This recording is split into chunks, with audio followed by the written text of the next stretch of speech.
Alrighty, let's go ahead and get started. Sorry, I had the music turned down so I could actually listen to the Halloween jingle. Alright. There we go. Okay, so welcome back everybody. Today we have Project Warlock. I'm really enjoying the Halloween, variety hour, essentially. It's been a lot of fun. So this is basically like a boomer shooter, or like a retro Doom style shooter. Oh god, it's back when everything was Doom. So, standard, limited lives. Additional lives can be found. Hard, unlimited lives. Faster mod. I have never seen... Okay, that's interesting. Hello, Nerd Dragon. Okay, this is like a very weird difficulty system. So, we have a set number of lives in standard mode. But in hard mode, we don't have a set number of lives, and we have unlimited lives. Which almost seems like a threat. Like... How dare you? How dare you get unlimited lives? You're gonna take double damage. We're gonna start with standard, because that seems to be their, default difficulty, and see where we go from there. If it's too hard, if it's too easy, we can always, come back. Oh my god, this is literally a Doom this is literally a Doom clone. Wait, do we just start with scissors? Oh cool, we get a magic staff that shoots bolts of energy. Sweet.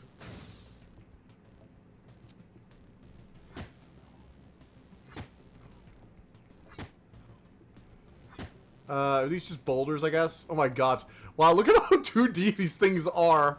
It doesn't even have the Doom trick where you can, can't ever get an angle on them, because they have this weird thing of, look, they have this, delay on the rotation. It's so bizarre. They move, the rotation happens. If you move fast enough, you can see it kind of, moving slightly after. Slightly delayed to my motion. It's a little weird. Interesting, interesting. Ooh! I got a sword. This thing is pretty sweet.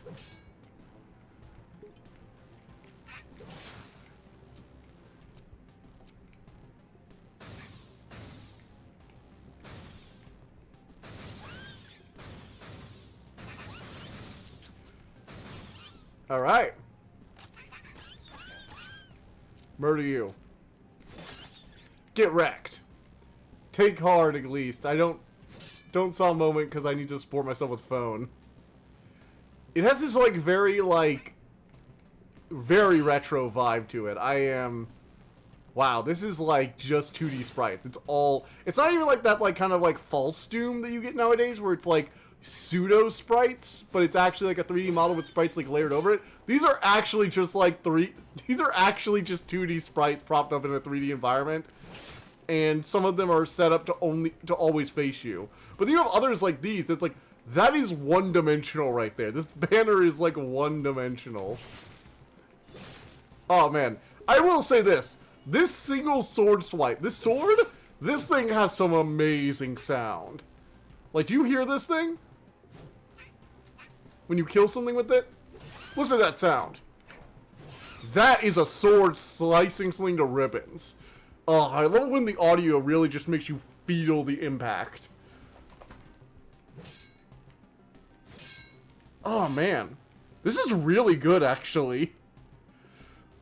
I've run into a few games like this before, but holy shit, this is actually pretty sweet. Okay, so we had to interact with it with spacebar, so we don't have a jump button. This recommendation was a follow-up to when we were talking about shooters about magic. It's going to have 2 passive ability archer and 2 for magic. Okay, interesting. So let me guess, you can get guns and spells, I'm guessing, because he has a submachine gun or whatever. We have scissors. Upgrade points are available. One second, let me check the controls. Let's see, forward, backward, strafing, rotating, always run, use magic, interaction, dagger, blah, blah. I don't see anything for, menu. How do I use my upgrades, then? Current hub. No. Upgrade points available. Do we have to, do it in a hub world or something? Oh, wait, workshop, maybe? No. One second. I'm trying to figure out, where I go to actually, utilize these. Interaction of space. Weapon wheel. Scroll wheel plus interaction for spell selection. Next gun. Alright, I'm going to keep going and see. Maybe we eventually find a place where we can use spell points. Or skill points. Okay, so this is an episode. This is like a stage selection screen. Oh, okay, we use it here in the stat selector. Got it, got it. So we've got Spirit, which increases our mana, decreases mana drain, increases spells, capacity, life, and strength. So melee, health, capacity, and magic. Well, we are as always a goddamn filthy mage. So, oh wait, I don't have any. Oh wait, what is this? One level. So I have one level, I guess, or oh no, it's 5 levels per perk point. And okay, huh? It says I have upgrade points available, but I don't see any here. Interesting. There's a hub base. Yeah. This is the hub base. Yeah, I saw that. Upgrade your weapons. Maybe it's a weapon upgrade points. Oh, I have a single weapon upgrade points. I see. And oh, I can also upgrade the magic light. I'll get the magic light spell. Let's grab the spell.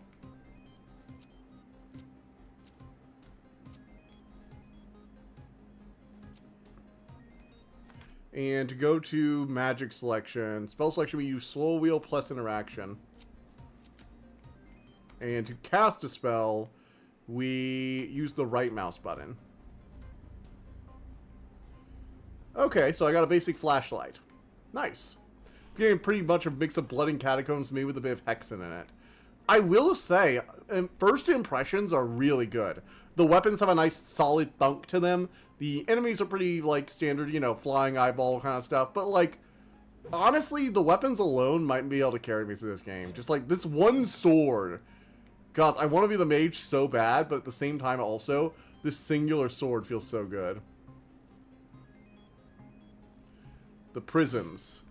Let's go to the prisons. Or yeah, we're going to the chambers. Oh, man.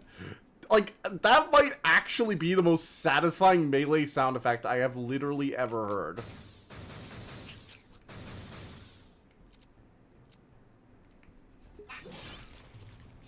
Oh, shit.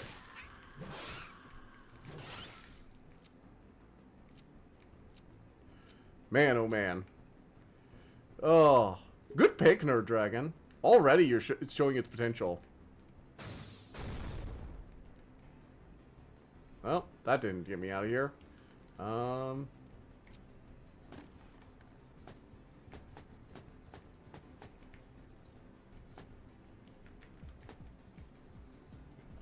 Well, shoot.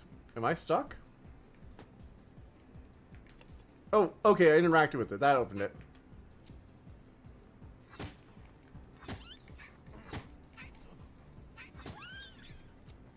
Ah. Alright, so we got a lot of skeletons around here. Oof.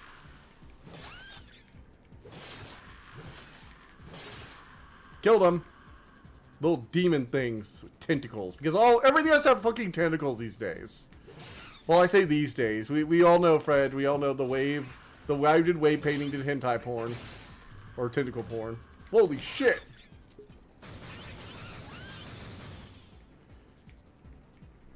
Ugh.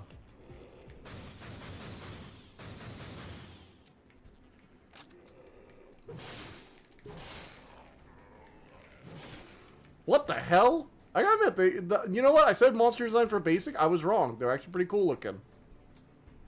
I like these designs. These look like basic zombies, but I like the sprite work on them. They have that kind of like open chest look to them, which is kind of cool. Man, this is really giving me some like classic Doom vibes. Except it actually looks really good because I think is the light. I think this is just like a normal 3D light effect, like the way it's spread across the ground and the way it illuminates everything.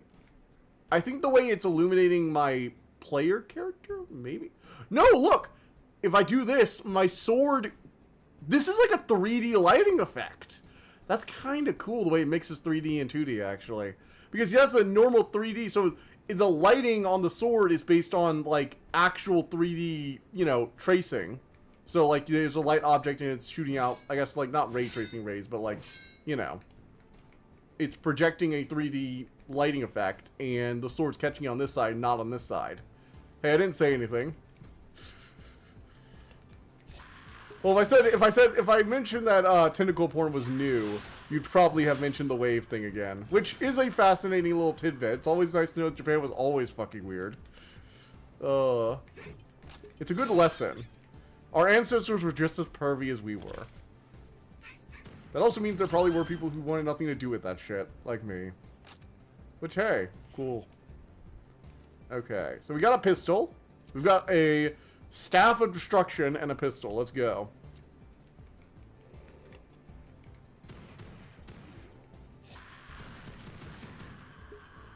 Alright. Let's do this. Okay, we've got a lever right there. I want to make sure I don't miss any secrets. I really should be like, normal maps. Normal maps, yeah. That's what it is. It is kind of cool, though. Like, it feels like what if Doom had kept up its same style, this would... Oh, shoot. Damn it. I actually backed out. Oh, thank goodness. They accounted for this. They accounted for my foolishness. So I can't open that way yet. I have to get in here. Pillar hath descended. Modern Doom. Message retracted. What did you say? I mean, it's Doom related, so it could involve chainsaws. They might have, like, nerfed chainsaws in the YouTube chat meta. Oh, I see. Source ports emulate that effect. Okay. Why did that get blocked? Because you can see it on my like chat log on screen in the video. I mean, but you can't. But it got blocked the second time you said it. It got blocked in the YouTube chat. I don't know why. Or is it? Or wait, is it message retracted because you retracted because you put it out twice? Maybe. Did you just like delete the message because you already said it? I actually can't tell with YouTube because it's done some stupid things over our time together.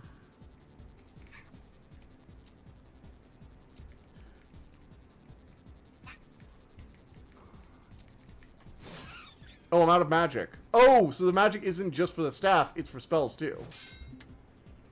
Okay. We got this. We got this. Oh my god.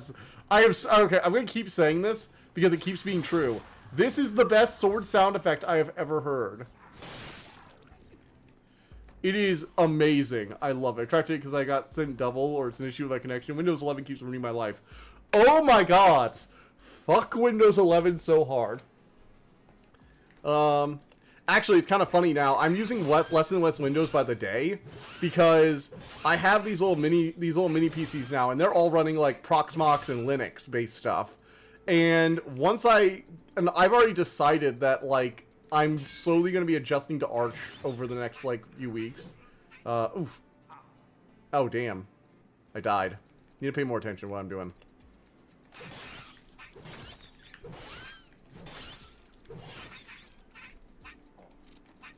Okay, gun! Gun,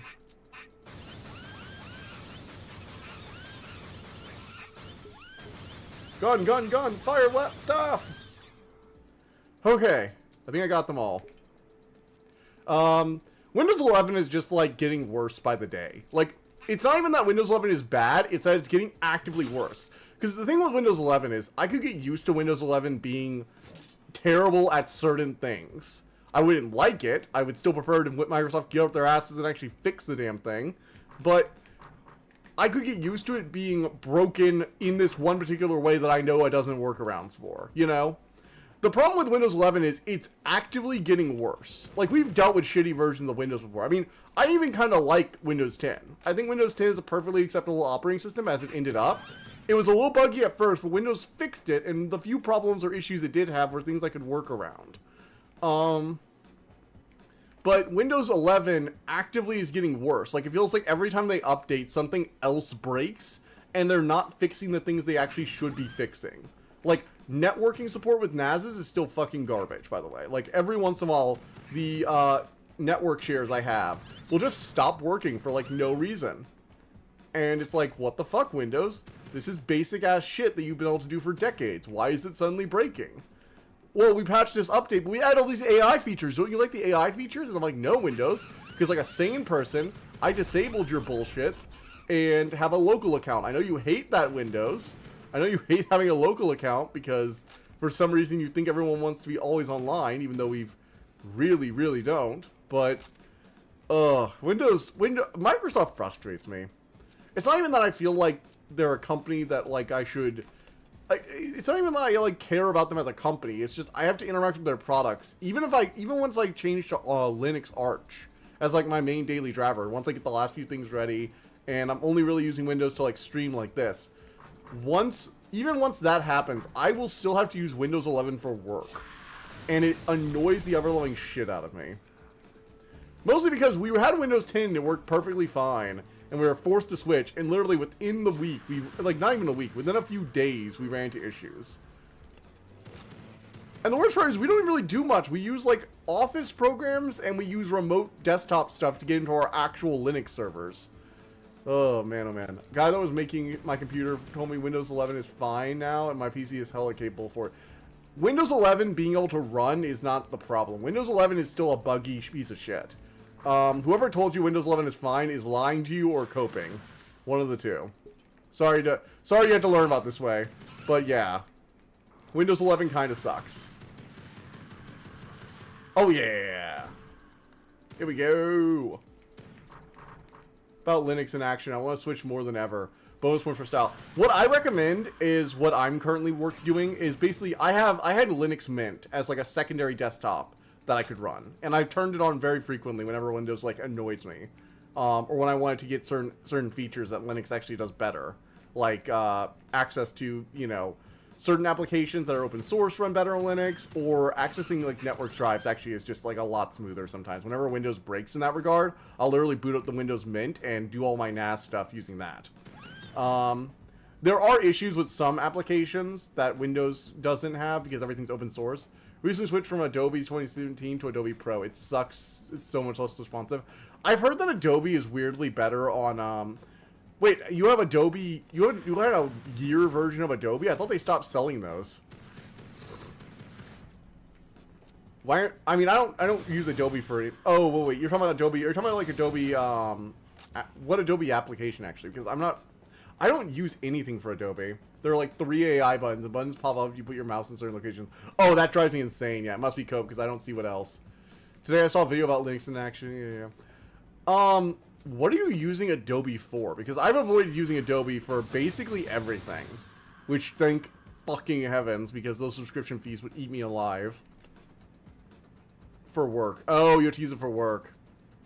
Ah, that makes sense. I think we have to use Acrobat for work, actually. I just thought about that, yeah. I'm pretty sure we have like a renewing subscription.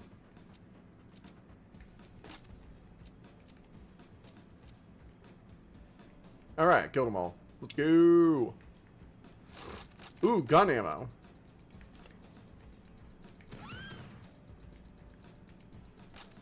Yeah, I don't like. Don't get me wrong. It's not that I don't know that AI features can be useful at times, but the just like way they're shoved in your face is really annoying. For PDF viewing markup, why would the AI features even be showing up if you're just like viewing and marking out the features? Like, you don't really need an AI if you're just reading a document and like doing, highlighting stuff. Doesn't seem like there's any need for pop-ups to come up for that. That's the kind of thing I think drives me the most insane, though, is when the AI features. It's not even like when the AI features are there, because I've used stuff like background remover tools on my phone or iPad, and those can be legitimately useful sometimes. I've even like run into like a few AI things that are like, oh god, what was it? There was an AI subtitling thing that I used for a piece of video that I wanted subtitles for my Plex server. That was kind of useful. And just, little things like that for tasks that were just, like, annoying or really, really repetitive that I'd have to do. That I didn't want to do. But they're just, like, it feels like so many programs are just trying to shove AI buttons everywhere. Not using AI features on client data. Yeah, that seems particularly, yeah. That actually does seem particularly bad, yeah. Like, why are there even, oh my god, I'm gonna lose all my lives so quickly. God, I'm on my last life. Okay, I need to really step up here. Oh, shit.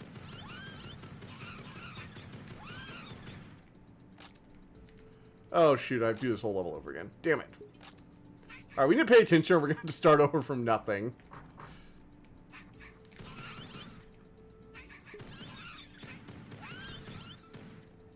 Alright. Time for staff. Like, it just seems like there should be a button to turn it off on, like, the pro versions, because I know that they have different versions for, like, work clients or stuff like that, you know what I mean? Like, Adobe and Microsoft have, like, professional versions that are for offices, or at least specific licenses that are for them.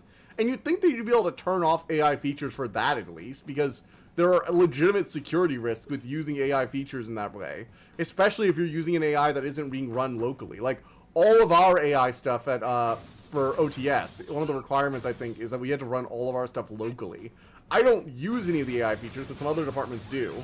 And from what I understand, all of our AI is run locally, as local models or local versions of models, because, you know, for security reasons.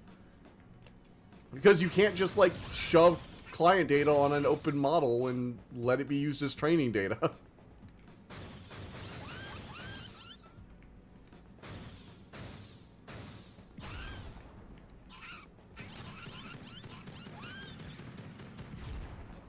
Alright. Plus, there's also just the chance that it's wrong. Like, if you're using it for if you're using it to, like, do work. Actually, I saw a really funny video recently where somebody was making fun of the fact that they've shoved AI features into Excel. And it, like, will say, hey, would you like me to use an AI to take all these data points and calculate them? It's like, yeah, if only there was a way to calculate stuff in Excel. It's like the stupidest. M1 Finance. My brokerage website has an AI button, and it is the only animated button, and I can't get rid of it. That is so... Gods, I wish I... Look, I like AI as a technology, even. Like, I think AI has legitimately really cool uses. Personally, I was talking with a code and assembly like this, actually. See, I'm running this Home Assistant program on this, like, mini computer I got for, like, 30 bucks on eBay. A lot of computers that can't run Windows 10 are great for Linux servers, especially like the all-in-one office stuff that are like these little mini PCs. And I grabbed one off eBay in order to run Home Assistant. And I've been thinking about getting a few more and clustering them to run an AI model. And the reason I want to run an AI is to use it as like a Home Assistant, you know, a better version of Siri. Because Siri already made mistakes, and I don't need it for anything like, you know, that needs to be right 100% of the time. I can have it be weird or glitchy because it's my own personal at-home, you know, personal assistant. And it's like, that is the kind of thing that AI could be useful for. Or it could be useful in large predictive models, or like, you know, curing cancer, using it to collate huge amounts of data and look at overall patterns. Like, the kind of stuff where it's used for research, or it's being used in very, like, low-stakes circumstances. Because the problem with AI is, it is kind of just occasionally wrong. And in situations where you can't be wrong, like in finance, or with people's, or where you can't just let data go up to a cloud server, it has to stay local for whatever reason, those are the kind of times where AI just needs to get out of the fucking way. It's not that I dislike the technology, I think the technology can be really useful and cool sometimes. I dislike the way it's being shoved in just literally everything. And there are really cool things. Running AI models locally is something just like a lot of fun. That's always, the moment I saw people doing it, I'm like, I kind of want to do that. Because it looks like it'd be interesting, and it's a learning experience, and it'll help me, you know, get to grips with the technology myself. Because, like it or not, it is going to be useful for some things in the end. And it is going to be a part of daily life now, for better and often for worse. I remembered something. Check between leveling graphics option, because it lets you make stuff even more retro or put Vaseline on the pixels. What do you mean? Alright, so graphics option, check between leveling. Moving scale, noise. You mean this? Or distortion? Oh my god, wow. You can give it a retro TV look. Oh my god! Look at this. I'm running it on a shitty old TV. My monitor is like so... My monitor hates me so much for this. I have like a nice 4K OLED, and I've done this to it. You know what? I think I'm keeping this on here just for the dissonance of doing this on a 4K fucking monitor, OLED monitor. It always does saturation to max.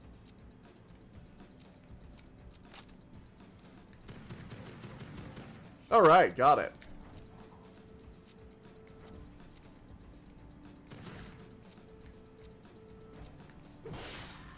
Okay.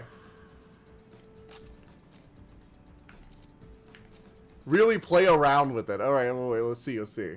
We got jitter and wobble. Let's take everything up to full. Let's just, like, fully wreck this shit. Moving scan lines. Strength. Let's see how bad we can make this. Let's just turn all the settings up to 11 and see how unplayable. We have the shittiest TV on Earth. Okay, this actually might be too bad. This might be too bad. Wow, the bitrate is gone. I would not have it any other way.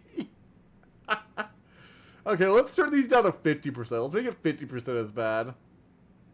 Let's turn everything down to like 50%.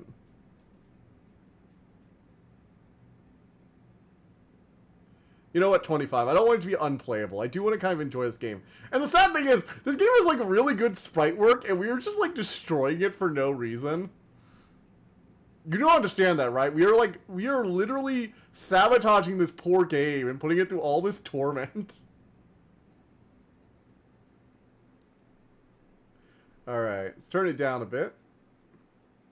Turn it down, turn it down. Okay. We still have scan lines. This is still like an... Oh my gosh, that's... Okay, the distortion is what's really killing me, honestly. The jitters... Jitter needs to go down. Wobble needs to go down. I do want it to kind of have that like, retro TV look, though. I think that's still cool. So let's do the jitter like really low. Okay, I can live with this. I can live with this. I actually think I had a TV like this, actually, when I was growing up.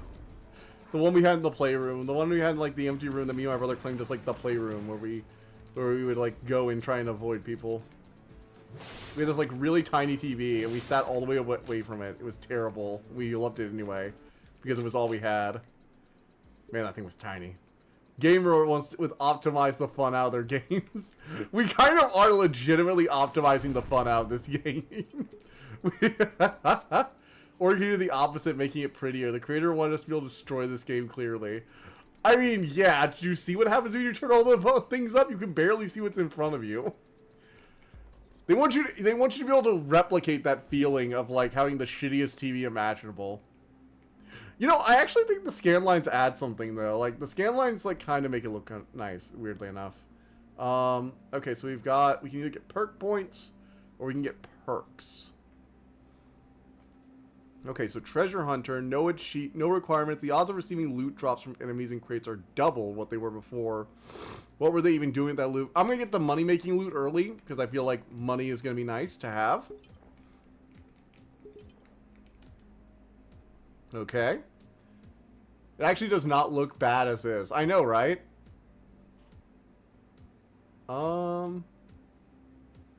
Upgrade changes it into deadly 50 cal.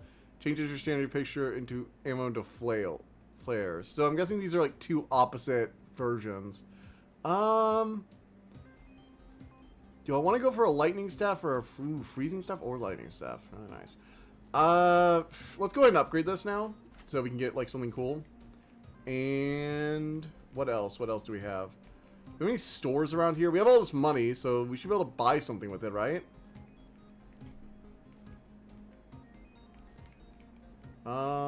Press interaction to improve my stats. It's a weapon upgrade station. Oh, buy new spells. No, we don't have any new spells to buy. Oh well. Okay, we can go to the next level. Let's check it out. I do like having the hub area. Whoa.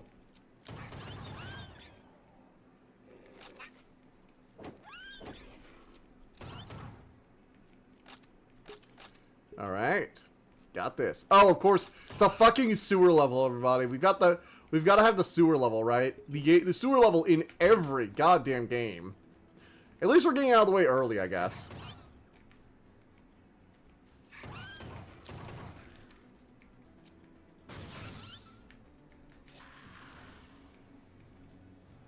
Whoa. Okay. Oof. 6. There.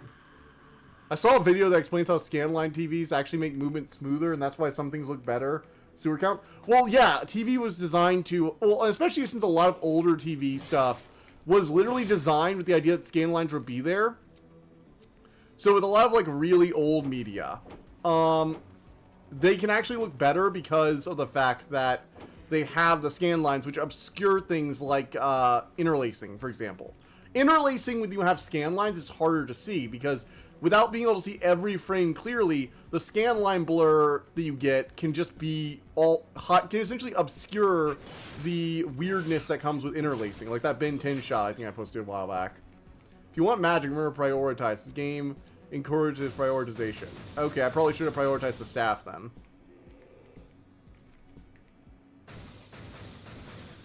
I was prioritizing money, though, early on, because I was like, hey, we want to get more money from everybody so we can get more stuff. Although I'm not really sure what purpose money seems to have now, because I'm not really sure where I spent any. I know I spent some of the upgrade points, but I'm not really sure where I spent my dollars. Okay, we're opening parts of the sewer, so... Oh.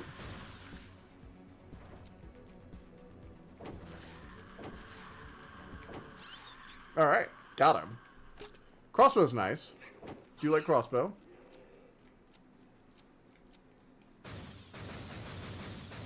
Oof. Alright, let's go in with our sword here. Got it. Yes! Skill point.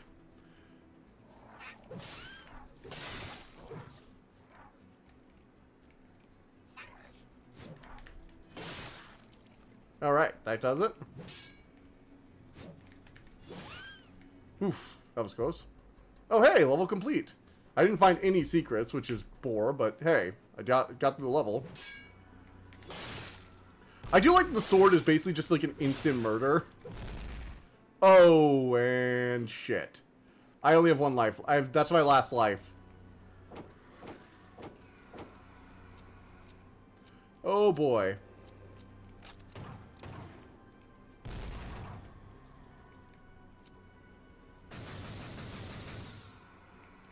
Oh shit, these things will destroy me.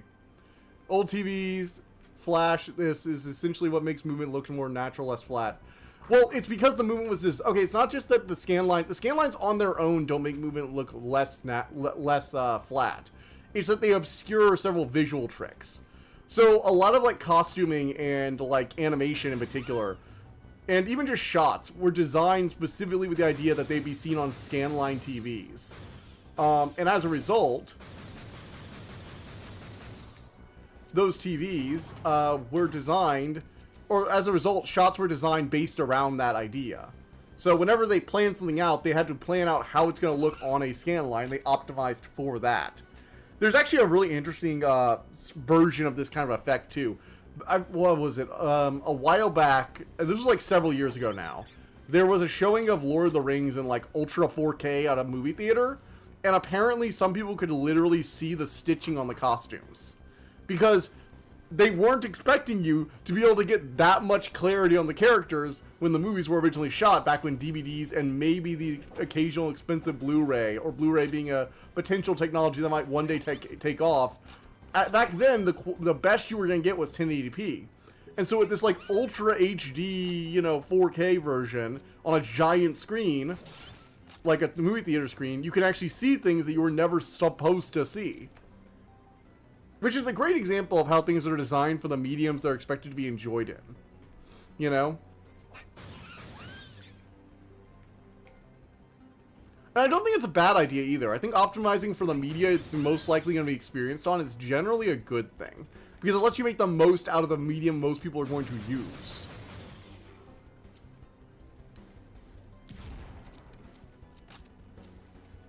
Alright.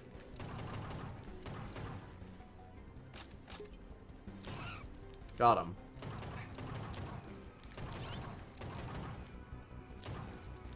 Okay. Sing. I heard Star Trek Blu-rays. Yeah, I actually have ripped the Star Trek Blu-rays, using MakeHimKV, and yes, 100%. I can speak from personal experience. I actually have them. Yeah, you can see a bunch of shit on the Blu-rays, especially if you get if you rip it in high enough quality. Oh, absolutely, 100%. The Star Trek stuff looks like really fake, but that's because they were optimizing for like, not even like 480. They were optimizing for like 240p or something like that. Star Trek lived in a world where 480 was considered a high resolution. You know? Where like DVDs were too high quality for. You have to understand, Star Trek was like, what, the 50s or 60s? I think was, no, were they 70s or 60s actually? I'm trying to remember. Oh god, when was Star Trek? Now, oh, wait, there's, oh my god, this is so cool, look at this. I wonder how long till, there's persistent oh my god, it's not going away. It's just getting more. There is persistent damage to the walls. Like, the slashes early on, I don't think they've gone away yet. This first slash is still here. The slashes are not going away. It seems like it's keeping all... No, okay. You can make them go away, but it takes a while. Like, this is how many slashes the wall can store in memory. That's kind of nutty. This came out, like, back in the day. This would have been, like, crazy. But yeah, the Star Trek, old Star Trek, actually, yes. If you want an example, you can actually pull up my Plex server. Although, maybe don't do that right this second, because I am, you know, streaming. So, probably don't try and stream an HD Blu-ray while I'm trying to stream. I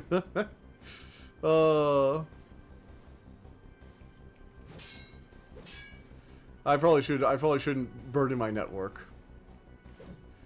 There's flickering texture, but it's here. It's kind of cool. I like the persistent damage. It's nice. It's just a nice little, like, feature that, like, you clearly get because it's a modern game. And it's the kind of thing old games would never have done because it wouldn't have been worth the resources. Actually, that's one of the reasons I really like seeing old styles used on modern PCs. I think the thing people don't talk about as much when it comes to, like, retro games. But, like, when you have games like this that are, like, super retro, you can do things like have a pixel art game that has way more content than any NES game could ever have, like Shovel Knight, for example. Like, Shovel Knight would never have been on the SNES or NES because the sheer amount of storage that it would have taken for all that text and all those levels would have been way too much for an NES console or an SNES console. But because it's on modern systems, we have all the memory, we have all of the content and space and performance that we need to make the vision come alive in a way that just didn't before. Which is a really, really cool thing. Gave sequel walk less bigger levels and jumping character abilities. Oh, that's cool. I did see that there was a sequel when I was like looking it up on Steam.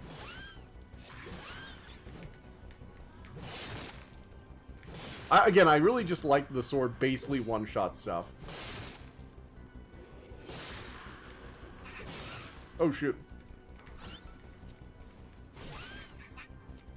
Oh, shoot. Oh, they're everywhere. They're everywhere. Where's some health vials? Where's some health vials?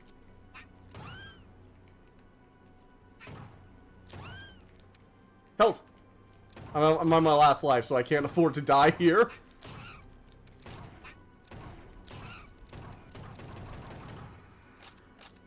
Alright, we got it, we got it.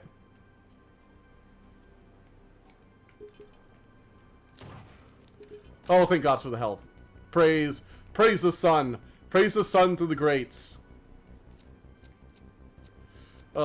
Actually, recently I saw a version of the, you know, the I like pizza. The I like pizza meme. Have you ever seen that? I like pizza. What's the point? What is even like? It's only like, what is even the point? It's like I like pizza and I want to eat more of it. And they did it with Solaire, and it was just like, you know what, that actually really works with him.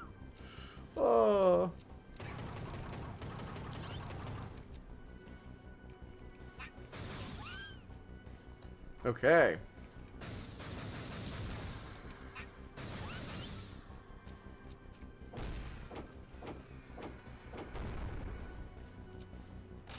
Ah, yes.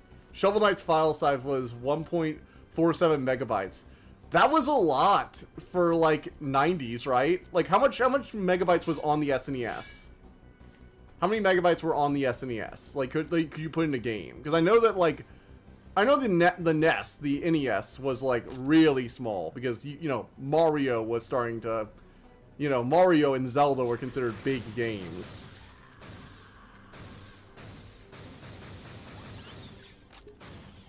But, like, how much was, like... How much was on the SNES? How much could a cartridge for the SNES fit? Do. Alright. We got this. Don't die. Don't die on me now. Do. Okay, I can't go in there. I know that some classic Doom been inflated to over a gigabyte. Most of that was splash screens. Yeah, Doom's gotten inflated. Also, Doom has had like an entire, like, you know, what, like century or something like that? Like, not a century, but like Doom has had like a quarter of a century to build up a modding community. The sheer amount of content that is available for that one game is quite frankly insane. Wait, it's more. Internet was slow. It's bigger. Okay, once it's gotten bigger than that, I can tell you right now that it definitely couldn't, because I know how big flash drives used to be. I know flash drive sizes were like small, and then like looking at things like floppy disks. Oh my god, no. There's no way that NES cartridge could fit Shovel Knight. You would need like 10. You would need like 5 or 6, maybe even 10 cartridges to fit Shovel Knight. Even vanilla games are hella playable even nowadays. But what I'm saying is essentially Shovel Knight's a really good example of they took a formula from NES, the kind of like, you know, action platformer, very retro graphics, and they did all the stuff that they couldn't do because there was not enough RAM, or there wasn't enough storage, or there wasn't enough, you know, just raw performance to render what they wanted to render. And I think stuff like that is really cool. I genuinely think it's just like really cool when game devs are allowed to essentially take the old styles and just go balls to the walls insane, you know? Like, give us these like beautiful pixel art, put unique pixel art everywhere, don't have to reuse too much stuff. You can create a bunch of unique stuff, you can make the game way longer, you can make the game way better. I think I'm gonna go with lightning. Let's go with lightning. Oh, I only have 2 upgrade points. Damn. I can't go lightning.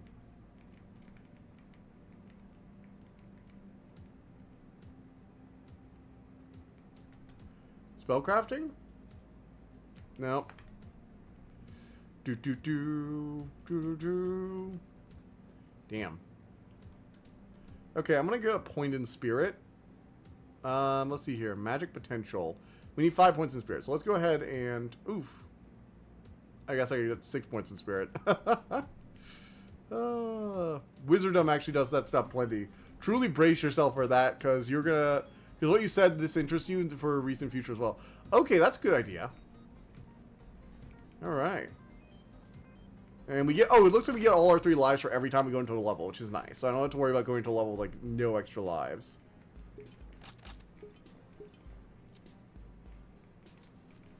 Alright. Let's do this.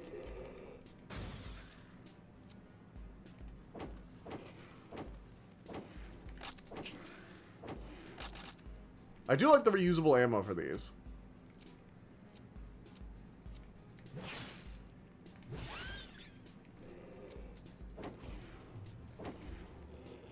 Okay. Oof. In the 90s, it was $1 million per thousand.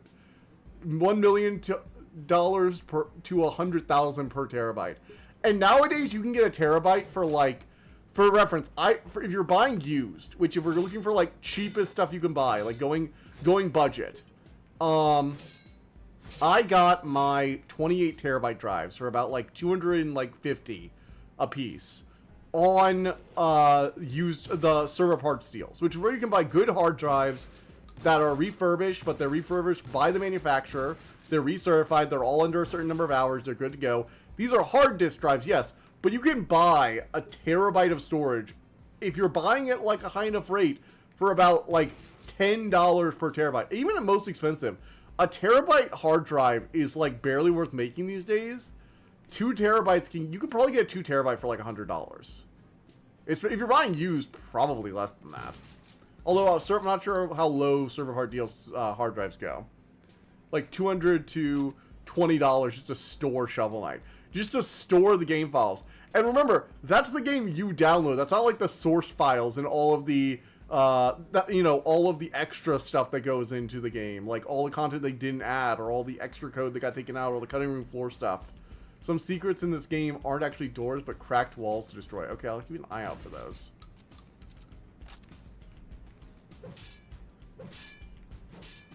I do like the destructible environment, though. It's like a nice quality of life. Like, imagine telling someone, hey, we want to have like 3 pieces of content for every random object in the world. Like, developers would have told you to get a life and go fuck yourself. Because how dare you expect us to make that many textures and shove them in an NES cartridge?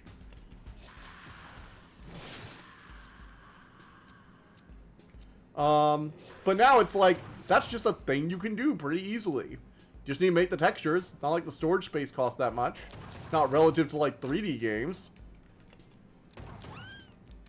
In fact, you can make games that would have been prohibitively expensive, if not outright impossible, that look like the older games, play like them, but just like are versions of them that could never have existed. And you can make them for a lower budget than the modern versions of like what those companies are making. Which is kind of crazy when you think about it. I think I have a shotgun now, right? Yeah, I do have a shotgun. I should be using a shotgun. Let's see here. Oh. Don't want to go to the portal right now. Want to explore. Believe it or not, re-releases of Doom with BW episode also includes some destructiveness, even if that's just destroyed or no. Yeah, I like that they have like a progression to the destruction. It's not just like instantly destroyed. If you're slashing your sword, you can literally watch the things get damaged. Also, that means that things that block your enemies also don't block them infinitely sometimes. Like, these gravestones don't infinitely block your enemy attacks. Eventually the enemy will break through them. And I hope they utilize that in some larger arenas later on, because it'll be really cool if they do.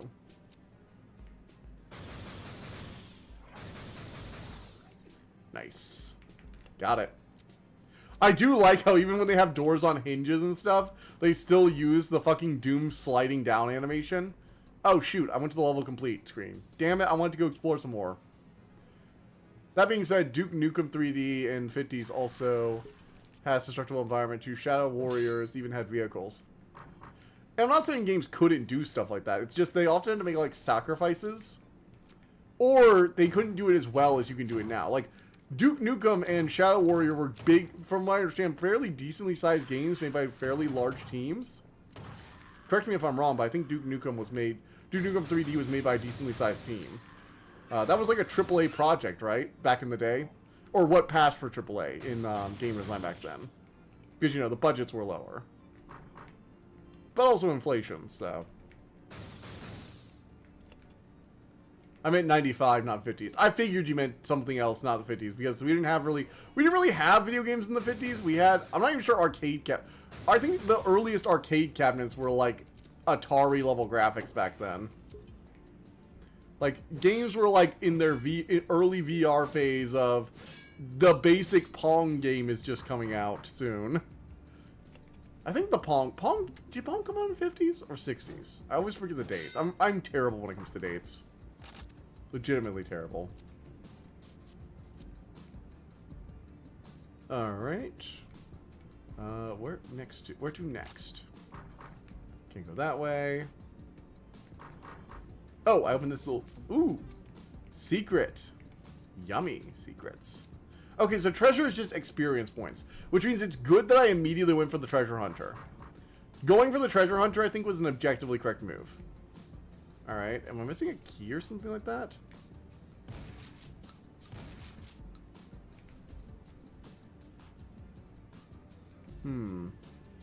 Let's look around for our... way forward. Can't go this way. Can't go over here. Heading this way, we can't really go anywhere. Alright, let's not keep doing that. That's bad. Maybe it's on. Maybe it's in the tree. Give me my key.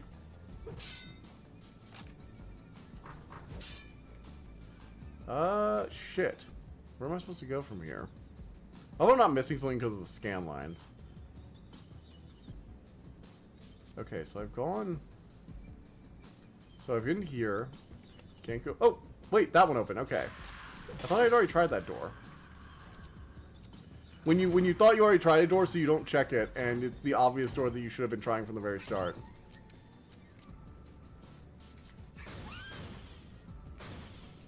Alright. Got it. Got him. Get wrecked.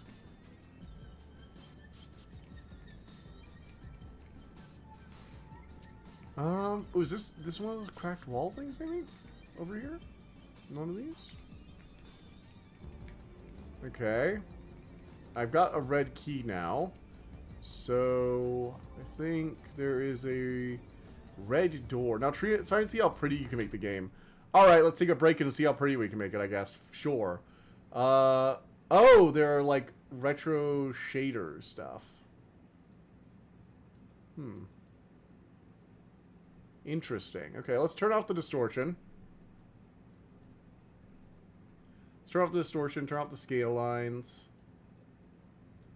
Or at least turn them down. Okay, so, saturation.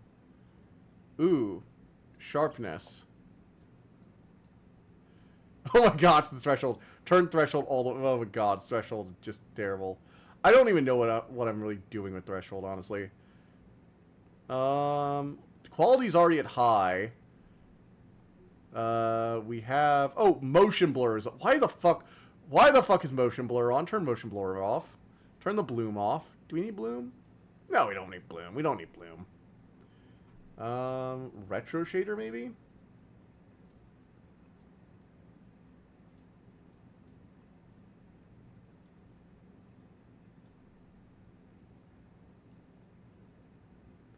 What is this even for? I don't understand. It's just turning the screen white. What is it even supposed to be doing? What is the retro shader doing? Like it's clearly trying to swap the color palette, I think, but like bloom is actually good in this game. I don't see any difference between these settings. The only setting I see making a real difference here, like pixelization times 2. Yeah, the only setting I see making a single difference here is the strength. And it just does the same thing.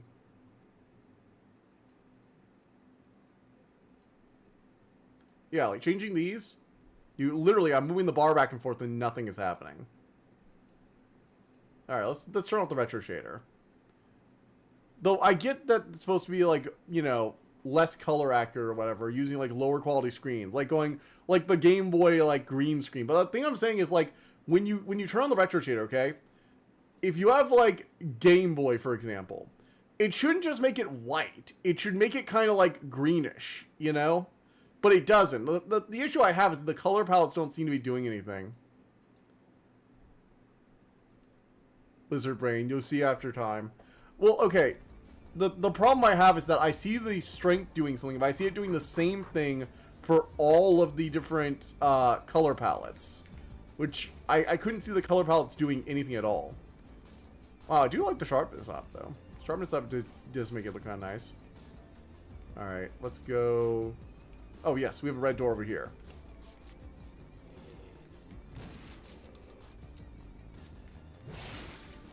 We're in close quarters combat. Get wrecked, zombies.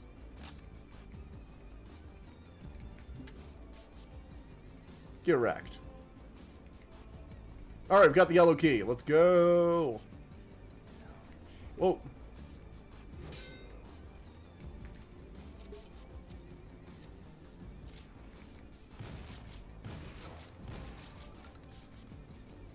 I can't open that. Weird. Why was I taking damage?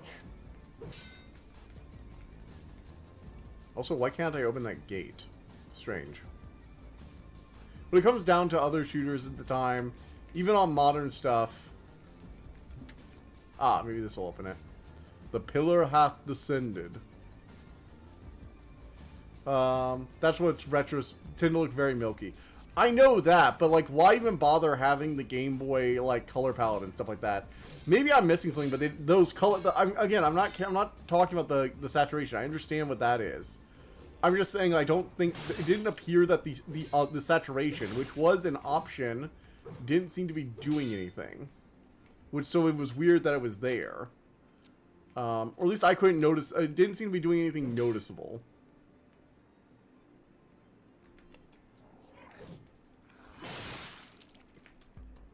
Alright, we actually found the secret this time, too. Nice. Alright, let's go kill some demons and monsters and shit. I actually have no idea what our goal is. I don't think they've explained the story. There wasn't like a splash screen with any story info, so I think we're just like here killing monsters and we got magic. And guns.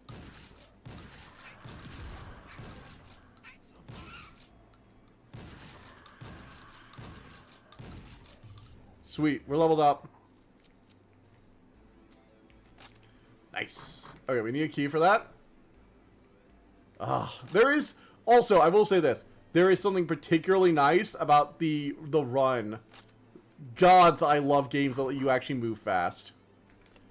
There's something about modern games to make you walk around slowly and like pacing everything out so carefully that just makes me go, can I just have a Doom style run? Can I just run like the laws of physics do not apply to me? Thank you. I play games to have fun.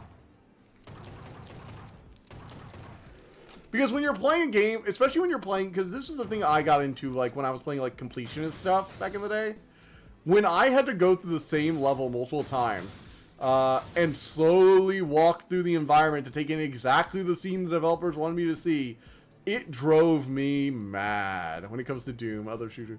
That kind of thing always drove me insane. Because it's like, hey, I would really like to just run through this. I've already played this game. Can we get a run button, please? Can we just, like, get a skip button? Because every once in a while, you're just here for the gameplay again. Or you're here to grab some achievements, and you don't want to watch this mandatory cutscene. The worst part is when it's not a cutscene. Like, when... this is actually one of the things that I got really annoyed with Half-Life when I replayed it. Is that there are a lot of scenes... So I've played Half-Life before, and I tried to replay it recently.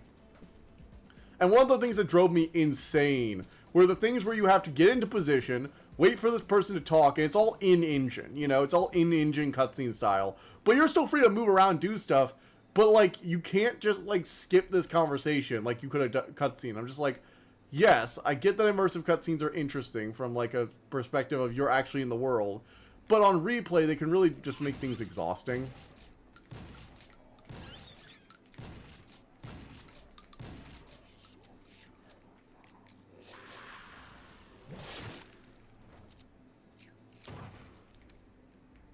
Okay, nice. Sweet, got him. I like how you can shoot between the bars. That's like a very nice thing to give you. It's like, if you're gonna put these barriers in my way, at least let me shoot the stuff. Oh yeah. Again, most satisfying sword sound effect, I'm gonna keep saying it because it keeps being true. Let's go ahead and shoot.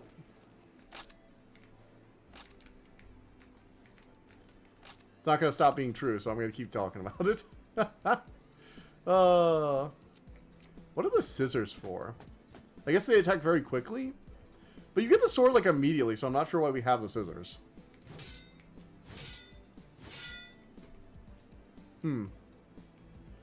Alright, we gotta find a way to open that.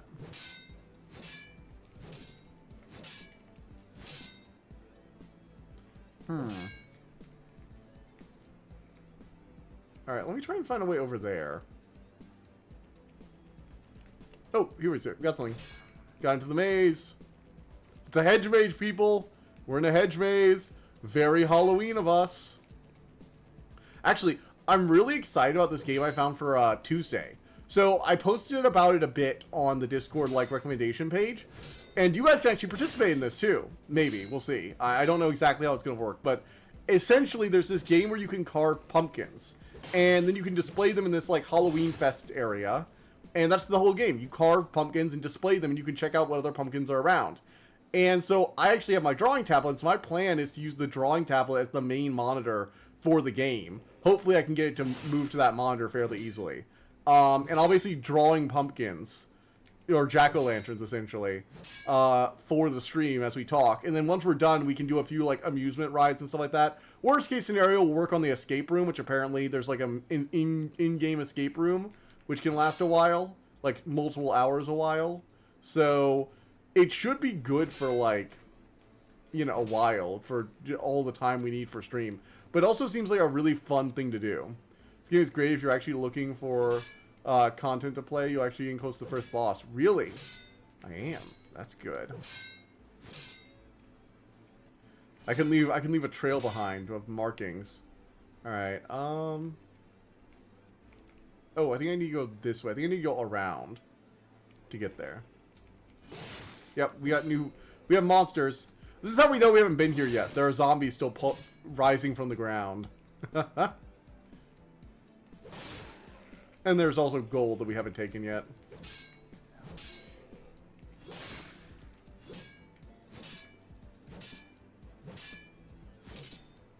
Ah, let's go. There we go. Gosh, I want to break all the graves. Get wrecked. Stupid zombies. Your graves. I desecrate your gravestones for you daring to oppose me. You dared to oppose me, so I must desecrate your gravestone. How does that feel, bitch?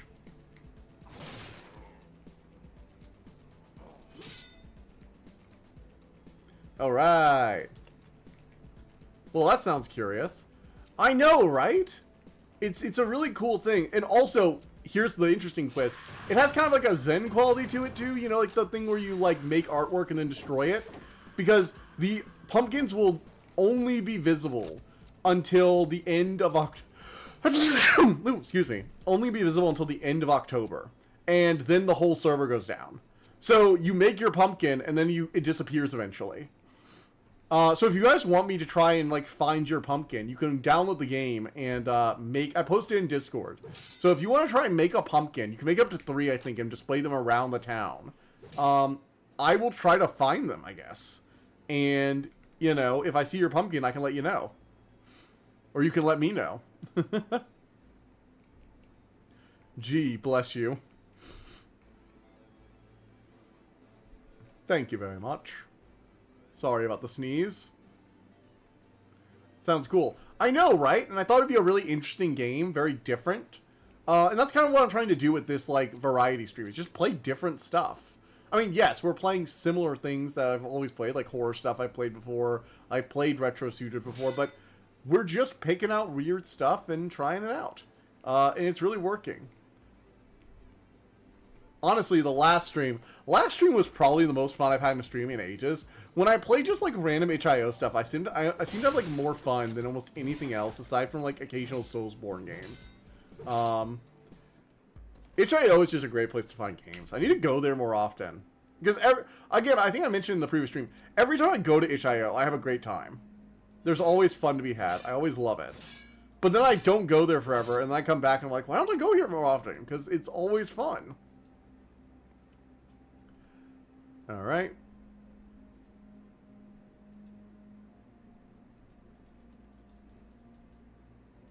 Okay, we have only 2 more. We're gonna save our perk points and get the, that eventually. We're still trying to save up for a staff upgrade, so we can't get any more of these. Oh, we do have a spell available, though. Uses dynamite ammo to hurl a... I'm not going to do that right now because that's just, like, using up dynamite ammo. I would prefer, like, something that actually has, like... I mean, I could, but then I don't get my staff upgrade. And I think the staff upgrade is what I want to do more so, because to be able to shoot better lightning bolts is going to be way cooler. So I'm going to try to save up for the staff. Alright, let's go to this. We're going to the castle. Oh, we're going to Castle Wolfenstein, people. Can you pin the DM in Discord with an @ Sure, actually, sure. Let me do that real quick. I'm going to just grab, like, a copy link or something like that. Copy message link. There we go. I'm pinning in @ everyone. Cool. Pumpkin. Game. And here's, like, the link to it in the Discord. I have it in the video game recommendations. It was something I found, actually, on, I believe, itch.io. If I remember, was it on itch.io or did I see it on Steam? Either saw it on Steam's page or on itch.io. And it was while I was looking for games for the previous stream. Maybe you should try older games. I bet it would be an adventure similar to itch.io. Nerd Dragon. I actually have thought about stuff like that. I haven't really found an older game that I like necessarily really want to play right this second.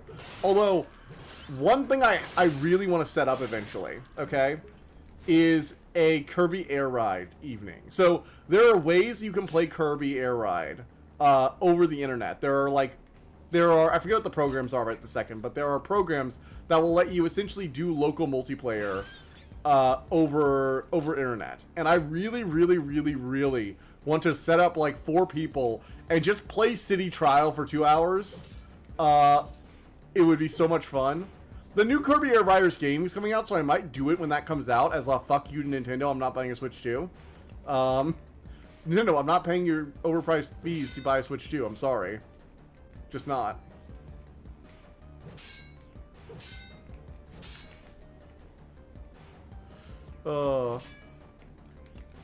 Which is a shame, because I'm going to have to emulate Kirby Air Riders when it comes out. And Nintendo, if you're listening, I'm willing to buy a game cartridge and to play it, which is perfectly legal. Perfectly legal.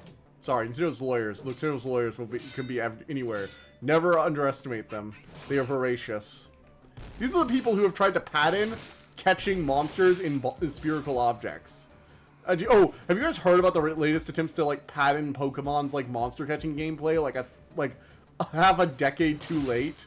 I mean, like, legitimately, if they were gonna patent that, they should have done it when they bought the Pokemon company, not after Pal World made a better Pokemon game than them.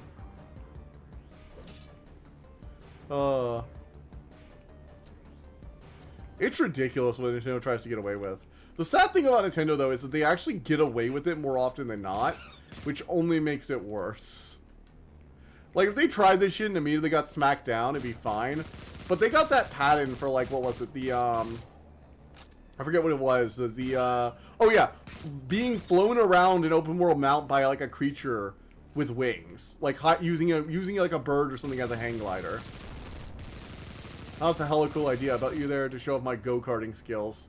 We'd be doing City Trial, which means it's actually Destruction Derby in Surprise. Sometimes, at least.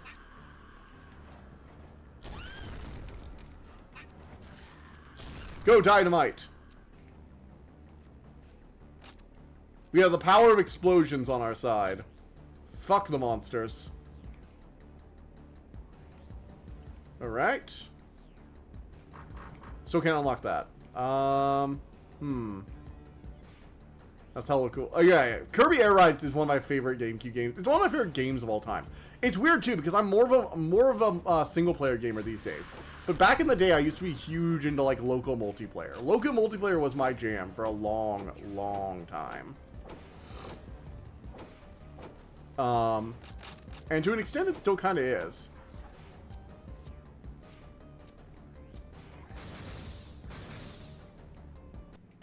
It's just that we don't get a lot of local multiplayer. Damn it, I forgot to go back for the secrets. Destruction Derby, even better. One of the reasons I like Kirby Air Ride in particular is that Kirby Air Ride isn't just a go-kart game. It's actually like a little bit more. It has this weird like city trial mode, which is almost like... gods, have you ever played like old Warcraft 3 scenario maps? where like there was like a Pokemon one where you go around like catching Pokemon for a bit, leveling them up, and then at the end of like the hour-long timer, there's like a tournament, and you can you can either like grab like you can either grab like powerful mons and get the moves with money you make by killing wild ones, but you can also kill other Pokemon trainers' Pokemon and permanently take them out of the fight because it's Warcraft, so that when they die, they don't go back and they don't get knocked out; they actually die. It's called Pokemon World. That would actually be another thing to like a really fun thing to play, using like the knockoff BattleNet stuff people have hooked together now that BattleNet is offline for Warcraft 3.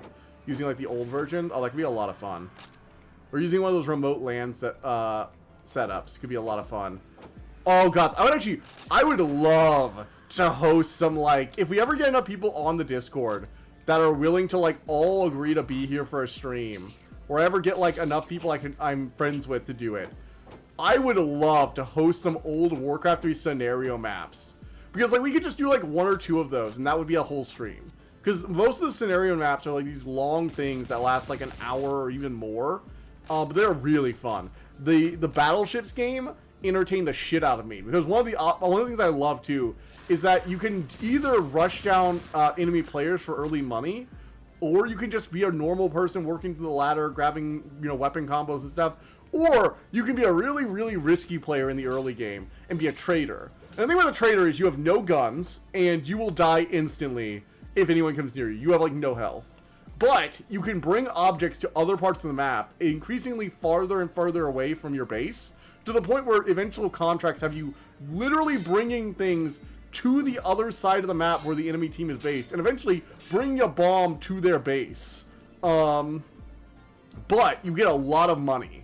And if you are a trader in the early game, you can essentially buy the best ship in the late game. But because it's a really obvious move, a lot of players will actively like farm the trade routes. So you have to use your invisibility and brief invincibility shield to like sneak past them and get your trading done in order to make a lot of money. It's this really fun game that has a lot of like different roles you can play and different things you can do. And it's just a generally fun battleship game that I really enjoy.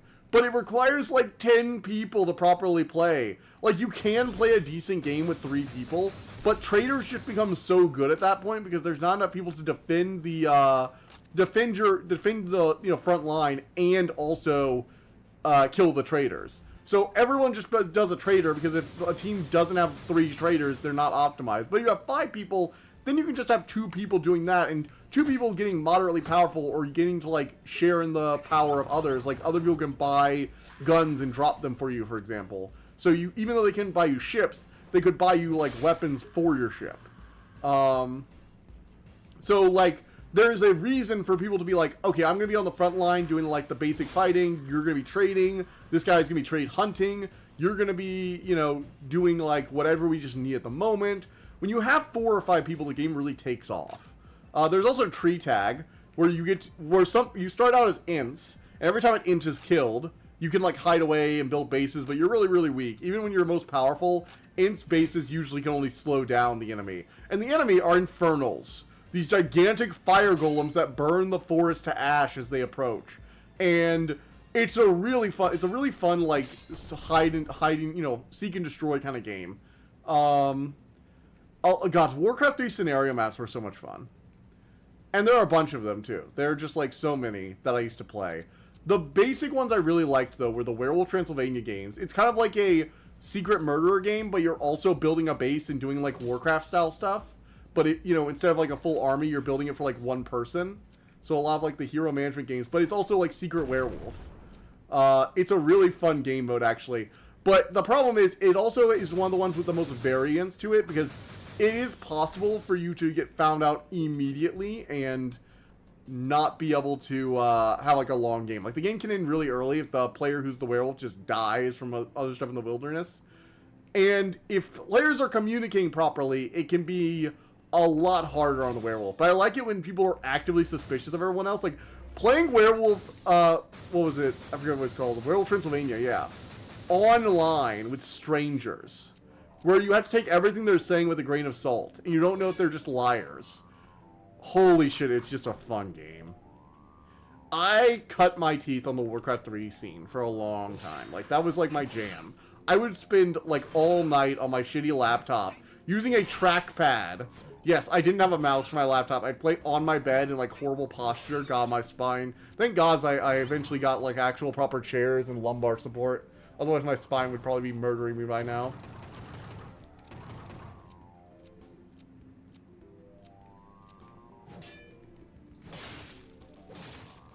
Got him.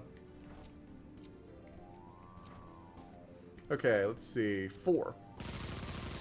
Little Uzi. Got him.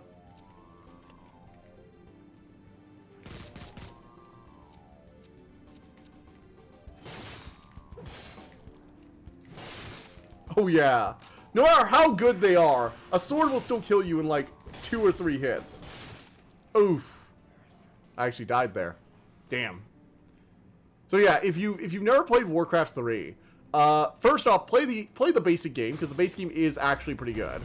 But also, make sure you try out the scenario maps, because that's like where a lot of the fun is. If anybody's ever told you they love Warcraft 3, what they're really saying they love are the scenario maps. Maybe that's not universal, but I'd say it's a probably pretty good estimate of like most people. I know there are people who just like the RTS as it is, but there are also a lot of people who really enjoy the scenario maps. And and I will say this, a lot of the online players were just scenarios. Like the number of scenario games there used to be online.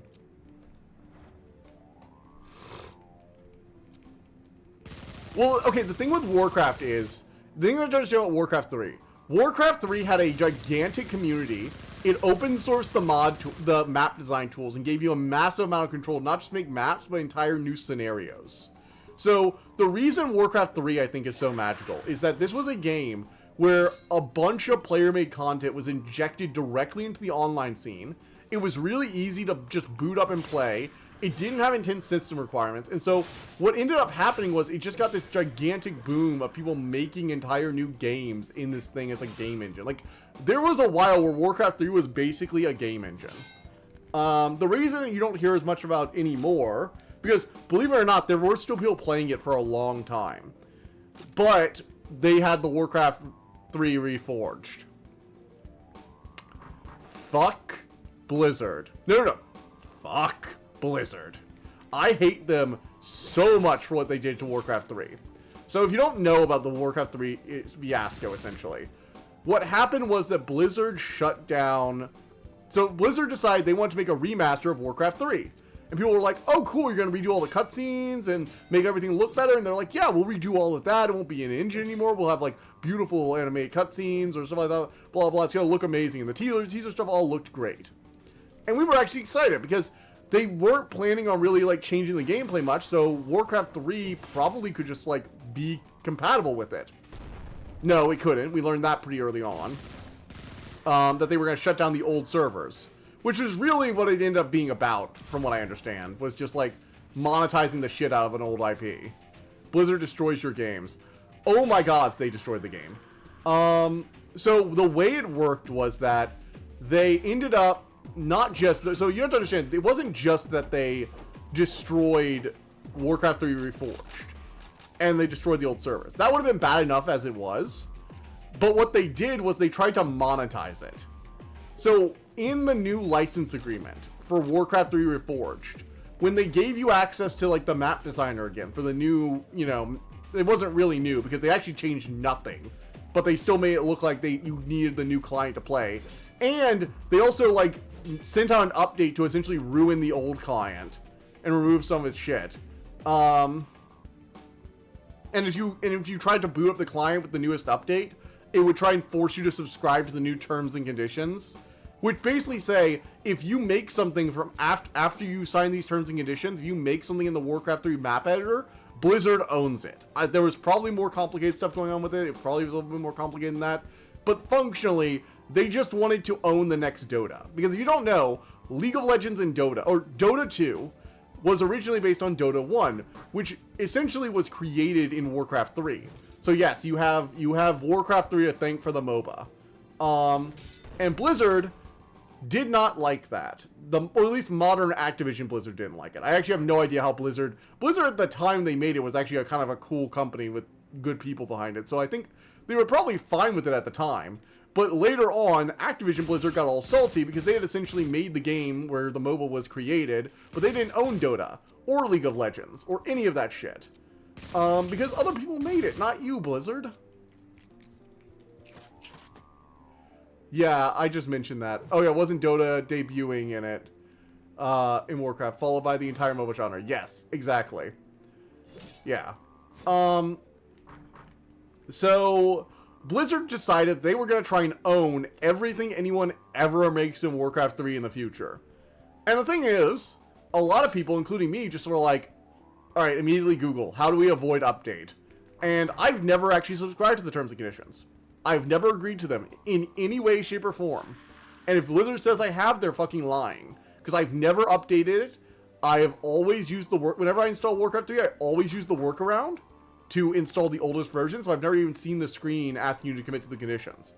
Because if I ever make an old retro-style map, if I ever feel like doing that, I'm going to own it, Blizzard, because fuck you.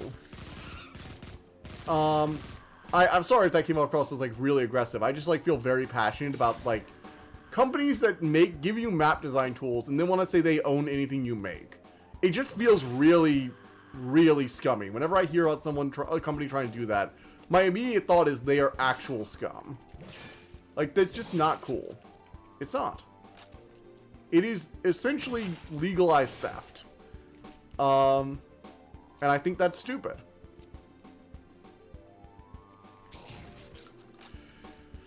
I feel like weirdly passionate about this.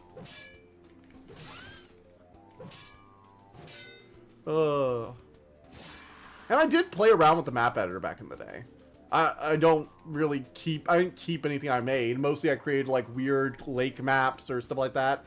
I messed around with a few of the scripts, but like I was not as into coding when I was really, really young, when I was like 11 or 12 playing it. I tried creating scenario maps a few times, but I couldn't get into like the in-depths with the engine to really create anything unique. I mostly was able to like do custom messages and it's a valid crash out. Thank you for validating my little tantrum just now.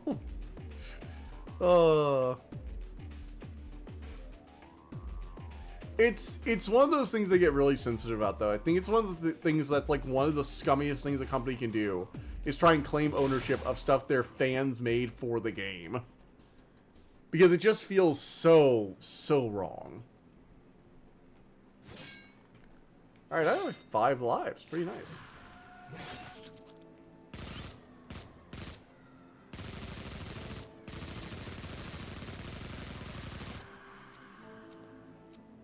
Alright, here we go. We're on to the castle battlements. Whoa.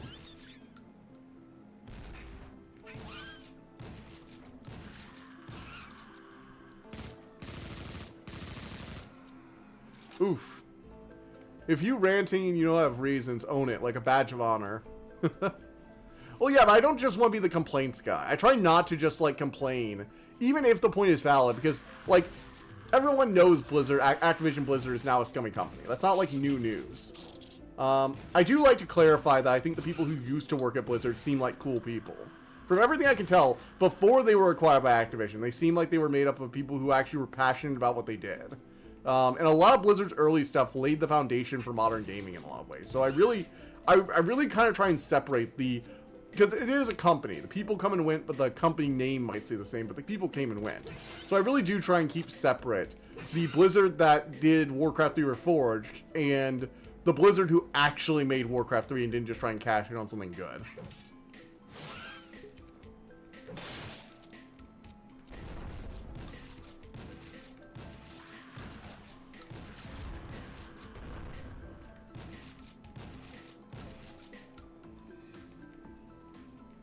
Oh, frick.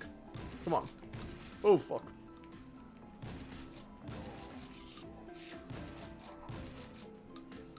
Alright. And killed him. Okay, sweet. Now we need to go back for the health potion. There we go. Which group do you think stole breast milk? Wasn't that Nestle? Or no, not Nestle. I think there was actually... Wasn't there like literally a... a company that tried to like increase their sale of like baby formula by encouraging mothers to use it so that they couldn't, so that they were reliant on it because breast milk is like a use it or lose it thing. I think that's an actual like company that's done it. I think that's the actual thing companies have done. Like they've like planned to like get parents dependent on baby formula for shit in vulnerable areas. I'd have to look up. I know there was something about breast milk that company did that was really scummy the one time. I forget the details though. But I said you know you have reasons because if you're there, because you're probably there are probably legit arguments behind it. Depends on a person. No, from Blizzard break room fridge. Wait, really? That's a thing that happened at Blizzard? I did not hear about that one. What's that story about? Wait, so someone stole breast milk from the break room fridge at Blizzard? How do you even know about that kind of office drama? Like, I feel like that's the kind of thing that would just, like, be internal office drama at most places. And again, Blizzard is a pretty famous company.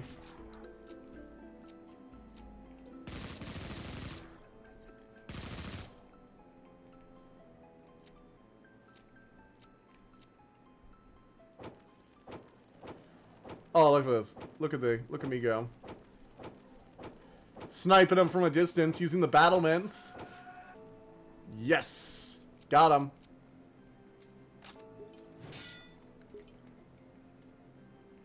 Haha! I knew it rings a bell. Apparently someone kept breast milk in the fridge. Oh, okay. Wow. Like, why would you even... I'm actually more curious as to who it was, weirdly enough. If that makes sense? Oof. Wait. Wait, no. How do I undo that? Shit. Ow. 10 stat points. When you level up, you get an additional random stat point. Oh man, I wish I could get that immediately. I'm gonna go ahead and put that aside right now, because I'm gonna need to get that as soon as freaking possible.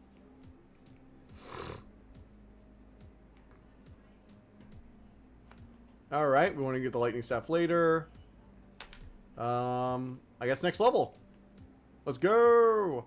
We should actually get to the boss now, right? The sorcerer. Question isn't how he knows it. The question is, how do you not know Ramble? Some random stole it. It was everywhere. I don't know. I just don't. I just never heard the story. Which is weird. You're right. Sounds like the kind of stupid office drop. It sounds like the kind of stupid fact I would usually spill out to a random person.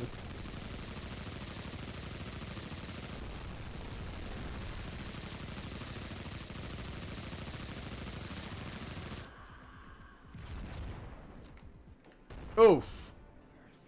God damn.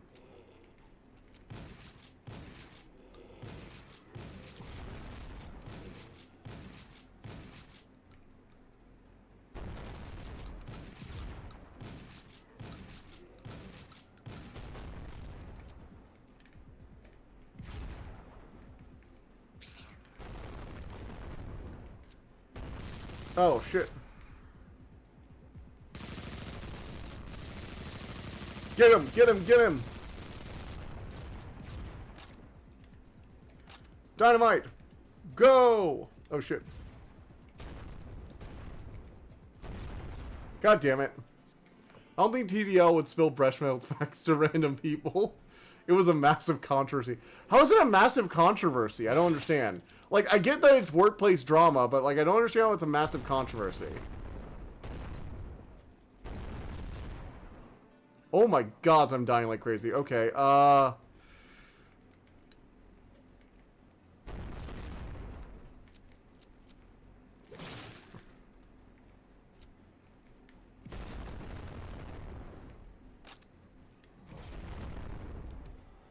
Alright, we need to get health potion. Health potion. More dynamite. Where are some health potions? God damn it. Holy shit. These things are everywhere.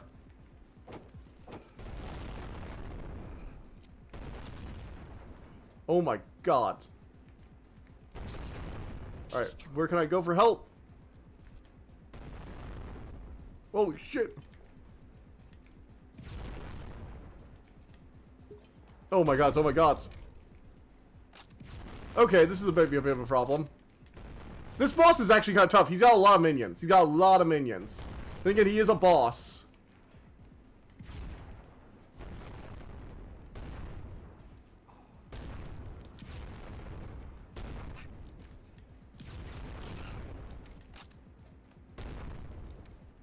Okay. Whoa. We stand for our depths. I might actually lose all my lives here. Holy shit.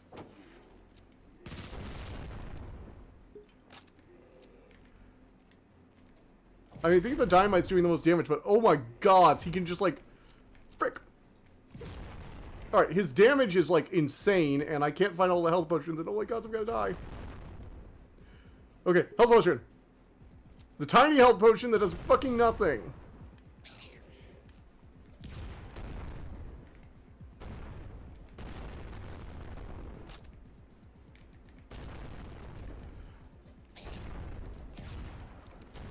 Oh my god.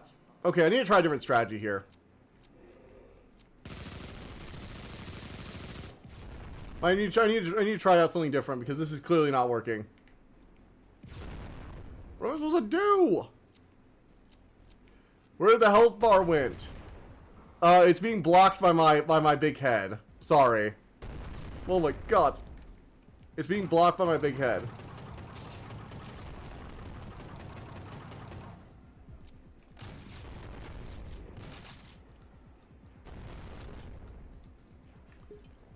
Oof. Boom. Strafe and burn, people. Strafe and burn.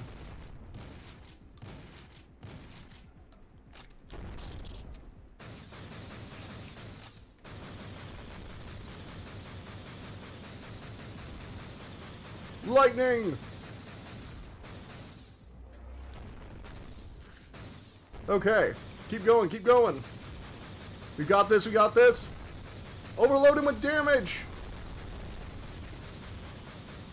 Holy shit. Man, it's become tough. Oh, gods.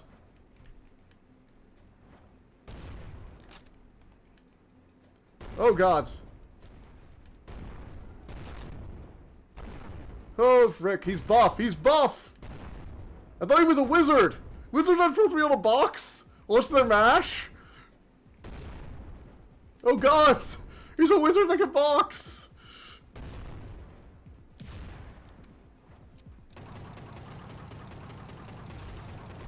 Oh, I got him. I got him. Got him. Yes! Alright, now I just need to kill these other guys and collect my prize.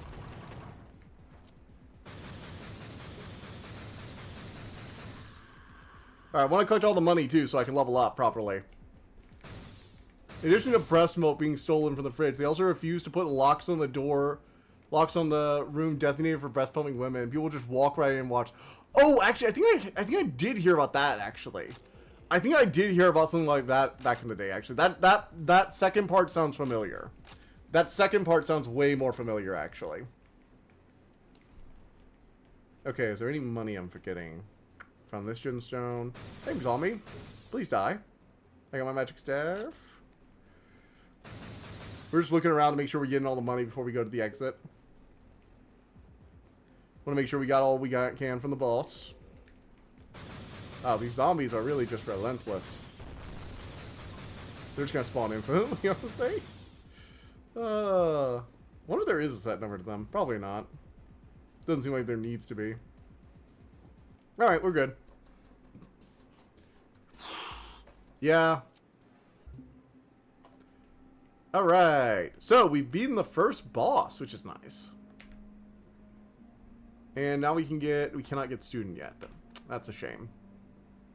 But, we should be able to get lightning staff. The longer you shoot, the more damage it deals. Freezes enemies, single shot, long cooldown. I'm going to go with this as our main weapon. Let's go ahead and upgrade it. Oh yeah, we've got like a beam weapon now. Look at this baby. Oh, we've got new spells. Oh, I should get the spell. I should do the spell next time. I'm gonna get Storm Rage next time. It's gonna be sweet. Maybe just blocked it from memory. Maybe. Or maybe I only heard about the baby, like, the breast milk pump thing, and I didn't hear about the, like, random baby, breast milk being stolen from the fridge. It's a little weird that people were doing that, though. Like, really kind of weird. Like, really weird. Not even kind of weird, actually. It's just weird. Why are people being creeps like that? Can people not be creeps? Is that an option?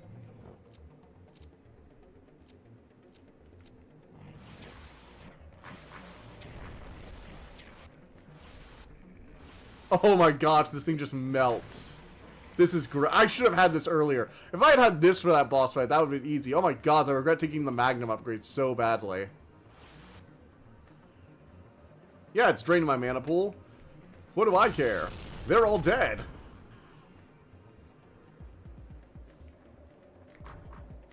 It's great for, like, it would have been great in the early levels with, like, the lines of enemies.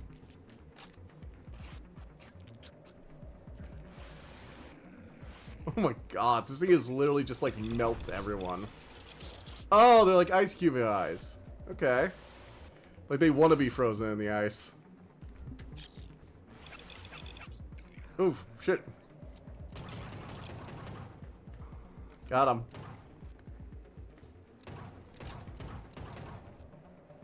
Okay. Oof. What other stuff from, like, the old days of gaming is there? Oh, man. Man, that axe is just fucking useless.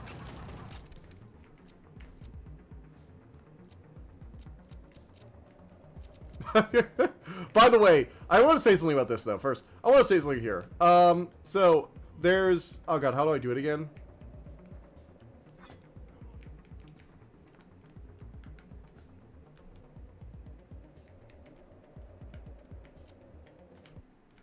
Alright, how do I get that little wheel? One second, I'm checking the controls. I forgot how I do the weapon wheel. God damn it.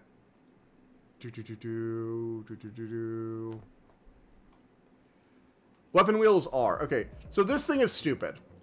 You know why this thing is stupid? I'm not using my mouse here. This uses AWSD. Why does this use AWSD? This is I'm hitting D, hitting A, hitting W with A. Like, and it always keeps trying to go back to center, so you can't, like, how would you even select stuff like this? Oh my god, can you imagine a challenge run where you can only select your weapons like this? What the hell even is this? Something is off with society. I had visions of gates of hell opening and not knowing at the time what it means. I mean, that just feels like modern life, honestly. Like, nothing... Same shit as always, you know? The gates of hell are opening. That's literally a South Park joke, bud. In case you haven't kept up with the latest season, Donald Trump had the Antichrist as a baby. Or something like that. I actually don't really know what entirely is going on there.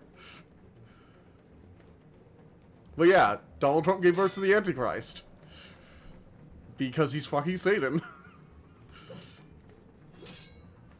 And not he is fucking Satan, he is fucking, and the person he's fucking is Satan. Because he got tired of Saddam Hussein and went for the new dictator instead.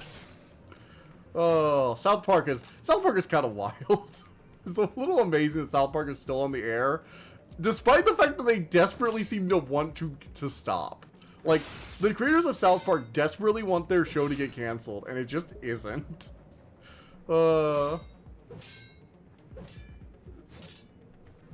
Jesus really gonna picking heat. Oh, God. Yeah. The whole Christian nationalism subplot is a thing. Equal parts cringe and unfortunate reality.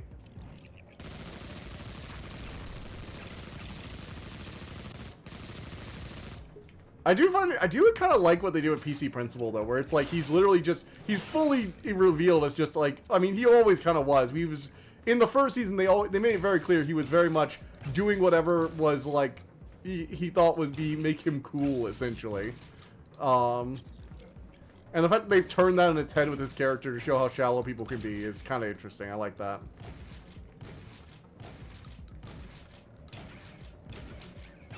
Such a different character at this point, but the same goal. So, old PC friends will beat him the fuck up. Oh god, that entire subplot is just kind of funny to me. Unfortunately, cringe is reality. Unfortunately, cringe is reality. Yeah. You actually said that perfectly. That's just like good clap. Good clap and a half for you. You nailed it.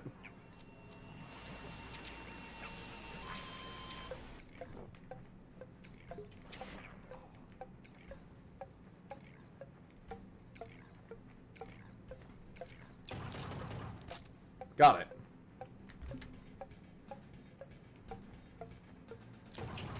Okay. Let's go. Exactly. Sane or more is exactly what I said. Oh,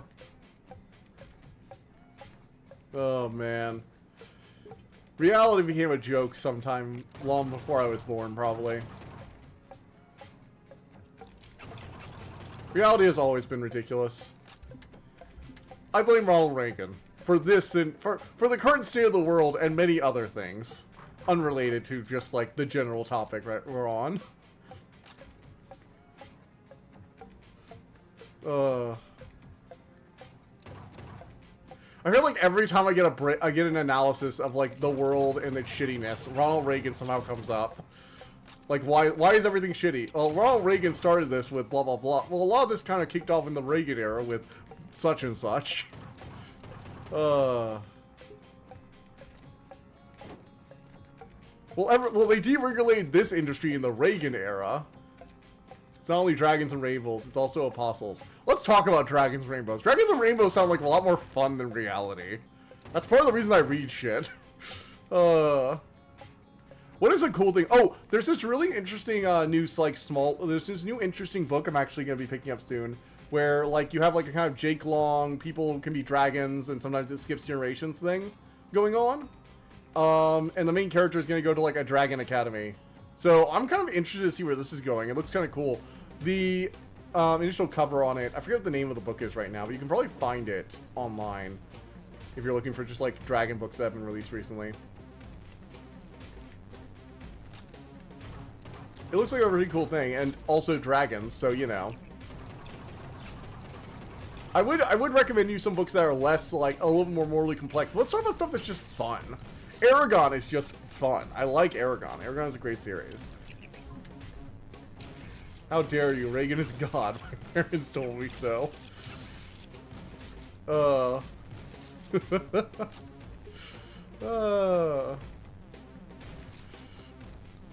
Man, oh man. But yeah, so generally speaking, I just like enjoy books, but I don't just enjoy dragon stuff, honestly. Like, a lot of the stuff I've read over the years have been unrelated to dragons. Though, I will admit, a decent amount of the stuff I got into that wasn't dragons was because I knew about the authors from stuff they worked on that were dragons. Like, Naomi Novik has written one dragon series, which is Temeraire. And after she wrote that, she basically never touched dragons again. Which, fair. When you write one of the best dragon book series of all time, you get to take a break from dragons. That's fair. That's fair. I can respect. I can respect. I wish she would do more stuff with dragons, because Temeraire was a great series. But because I know her, I also have kept up with her other work. Actually, the Summer Song has been pretty good. It's different than a lot of her other stuff. So, the whole Summer Song thing is like this book about this girl who awakens magic. She's the son of, like, a commoner, technically, who rose to, like, noble status in this big war where you have to defeat the elves. They're called the Summer Folk, but they're basically just the elves. And every once in a while, in people, she's technically pseudo-royalty-ish adjacent, because her mother was technically distantly descended from a line that occasionally magic sprouts from. The magic system is actually kind of cool, too. I'll get into that in a second. But basically, magic can sprout up randomly, and it's kind of like a dream for you to be like the magic user of that generation. There's like a famous witch queen that's referenced quite often that basically used her magic to take over the kingdom and rule it instead of a king. And sorceresses are often regarded like extremely useful for the current kingdom because they're extremely powerful and give them an edge against like the fair folk or the summer folk. However, magic appears very volatile in this universe. Like the summer folk have really cool magic, but they don't really use it for fighting, oddly enough. Because their magic is all about beauty and, you know, observing things. It's delicate. It's not really useful for fighting. So they're just, like, stronger and faster and use swords. Easy Time, Believing in Temeraire is up there with the best dragon books. Oh, absolutely, 100%. But the really cool gimmick of this one is the way the magic system works. And you'll learn this really early on. It's not really a spoiler. Is during moments of intensity, they utter words, and they've used this with like capital W, so it's important like words. And this word conjures magic. Now, for reference, this kind of thing only happens maybe like 8 or 9 times in a sorceress's lifetime. And when she uses a word, she conjures an initial spell, and then whatever magic is left over, she can utilize as she sees fit and hold on to it for long periods of time. So you cast a big spell, and you can utilize it for smaller stuff. And by smaller, I mean that can still include throwing fireballs around. So it's not like smaller. Like people can use the leftover magic for healing the sick and, you know, conjuring fireballs to destroy castles. So the initial casting, though, can do some crazy reality bending shit. And she has this brother who was forced to become a warrior by her father so he could eventually marry into noble blood. And her father is basically this like very powerful general who started from nothing and rose his way up through the ranks through trickery and deception, but also being just like intelligent and very, very stoic and rational. So he basically made all his kids, except for the first one who was an accident, and he feels like really upset about the way his father treats him, and his sister is like kind of realizing that later on after the first 2 chapters. But basically the second son, who was older than the sister, is supposed to go off, become a great warrior, and marry a noble bloodline, and essentially make their family the nobles of this area. Essentially solidify them, because the guy who the father can get anything, he just can't become a noble because that requires blood. So he's basically a noble in every other respect, but the others don't really respect him and see him as a usurper. So he has his son's whole life planned out. Unfortunately, he realized his son was gay, and some shit happened where he basically executed 2 guys who were in love and exiled them from the kingdom and made his son watch. The son didn't even realize what his father was talking about with that at the time, but over time he realized, and he was terrified his father was gonna like send him to die in the woods. So he essentially dedicated his life to becoming a warrior. But at some point along the way, everything seems perfect from the daughter's perspective at first too. It's a really nice subversion. And when the son comes back home after like going on this, massive quests and becoming a noble and becoming revered as one of the greatest warriors in the land, he says, I'm done. I'm done being what you want me to, and I'm gonna leave. And he basically says, here's your sword, the one you gave me when I left. I have my own now. I don't want to be famous. I don't want to be remembered forever. I don't want to be a noble. I just want to live a happy life. And so he basically just like fucks off. However, the daughter was watching, and when she heard this, she chased after him. She wasn't even supposed to be awake, by the way. He was basically going to abandon her without ever talking to her. And she was like, she didn't really pay attention to her oldest brother, which they work on that later after the fact. But like, she had seen her like the second brother as like her, almost like her pseudo parent who paid attention to her because her father didn't really pay attention to her. And the fact that he was going to leave her without even saying goodbye, because the only reason she was even able to say goodbye was because she had overheard it. She was supposed to be asleep when all this was happening. He was literally going to stop by while she was sleeping and then fuck off for the rest of her life. So she gets understandably upset, even though it's not about her. It's not, about any of this. He's not even upset at her, even though he doesn't care enough about her since they're pretty distant at this point, to bring her with him. And, he can't just take her. So she gets really pissed and awakens her magic, and she basically curses him to always seek the fame and fortune he so reviled. So he's essentially cursed to constantly wander, never resting on his laurels, always chasing fame, renown, and fortune to be remembered forever, because that's what he wanted least in the world. And he's now compelled by magic and unable to settle down for the quiet life he wanted to live, to find a person who will actually love him and, like, actually live a happy life that he finds fulfilling. Which, to be fair, she immediately feels terrible about. Like, the moment she realizes that those weren't just words and she realizes she has magic, she, like, freaks out, huddles in the corner, and cries because the brother leaves, now compelled by the curse to not stay. So she lost him either way. Oh, I found a secret.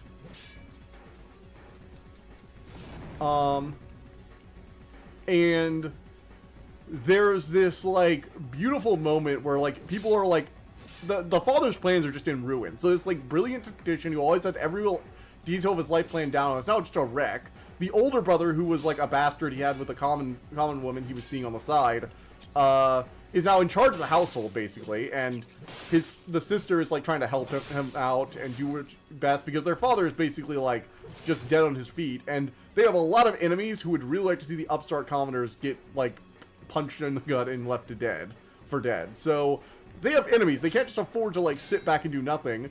And the sister is now freaking out because her brother is now cursed to live a life that he found miserable.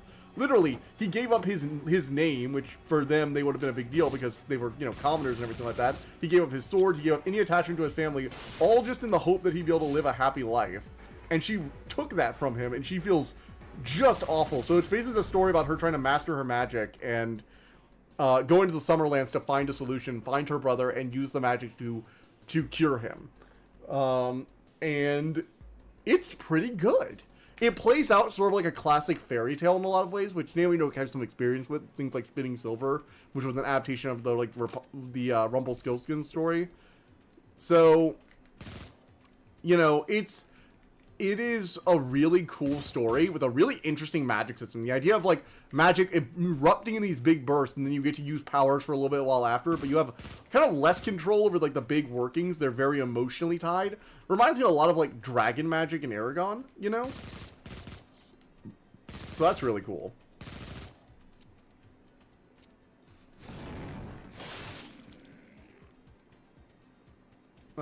It's a really interesting story. Naomi Novik, like, never disappoints.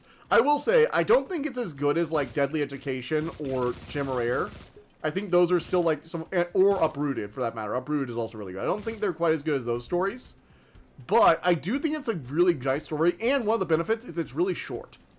So the audiobook was, like, what was it, like, 4 hours? Like, it's a really short book. And I think, if I remember correctly, the page count was like 200 or 150. It is a very, like, short, compact book, and something I can recommend to, like, almost anyone who's even mildly interested in fantasy, because it's not, like, a huge commitment to want to read. It's a very short novel that gets to the point pretty quickly. It has a lot of, like, flowery language. Each chapter almost plays out like a part of a tale. The pacing of it is a little weird, but I kind of liked it. It reminded me of, like, when I'm telling other people old legends and kind of, like, go off on weird tangents occasionally, but in a fun way. I hope I didn't make that sound unappealing. Again, it's not her best work, but I think it is definitely really good work that she's done very well. The thing with Naomi Novik is, it's hard for me to say it's her best work because I've seen her best work. It's called, oh gosh, do I say Temeraire or do I say Temeraire, or do I say Naomi Novik, or... Oh, you've made a pumpkin! Nice. But, Code and Assembly posted a pumpkin in the chat. Nice. I will look out for it. I will try and find it in the town. But no. I think Temeraire, Deadly Education, and Uprooted are all really strong. I think if I'm being, like, objective, I think Uprooted is probably her best written book. Temeraire has so much nostalgia for me, though, so that has a lot going for it. And both. Why not both? Why not all three? If you haven't read The Scholomance, read the fucking Scholomance. It's one of the few stories that does an overpowered character well, which is a hard thing for some writers. And I was very impressed with Naomi Novik's handling of a character who can literally summon a super volcano. Like, This is a character who could just summon a super volcano. And it's not even that she doesn't necessarily have the power at the beginning, but it's also like she doesn't also not have the power. In the sense that she could do it, but it would just mean that everyone around her would be drained into a magicless husk. Which is an interesting dilemma because she's constantly in death's door, and the school keeps giving her, you know, spells that can summon fiend fire, or their version of what is essentially Harry Potter fiend fire, or like, it's infernal flame, I think is what they call it. It's basically like the fire that devours all magical creatures kind of thing that no spell to defend against. They have the, it's very Harry Potter coded, but if going to Hogwarts was fucking terrifying for everyone and not just, the protagonist. It's a really good story, and I don't want to just sound like it's misery and death, because although it is a story that's, like, really harsh, or, like, a story that can seem pretty brutal, it actually has a pretty hopeful message in the end. Like, the school is alive, and its purpose is to protect all the gifted and wonderful children of the world. And there's this beautiful moment where it's willing to be just, I'm not going to spoil everything, I don't want to spoil everything, but, like, just go play it, seriously, like, legitimately, go read it. Go read the Deadly Education series. Scholomance series is 3 books. They're all pretty decently, not short, but they're like medium size. Little books you can probably get through pretty well. And just well written, like I've come to expect from Naomi Novik. Rachel Aaron is also a good writer. She's very prolific. She does a lot of fun stuff with fantasy and urban fantasy. She's played around in historical fantasy. Christopher Paolini, I want to see more of his Inheritance Cycle. I tried his sci-fi book. Wasn't really a huge fan of that one. It's fine. It's whatever. It's not amazing, but it's also not terrible. I don't know. I didn't latch on to it. And I didn't even read the sequel like I did his fantasy stuff. Though again, when you write like a super influential fantasy work at like 16 years old, I guess you get to sit on your laurels, don't you? Oh man. I still can't believe he wrote that when he was 16. God, every time I hear that, I'm like, what the fuck was I doing in my life when I was 16? Nothing, that's what. Playing video games. There's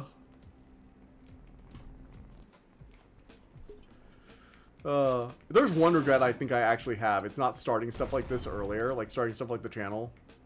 I wish I had gotten really into drawing and doing all this like creative stuff as someone who was a lot younger and not just when I got older. That would have been really nice.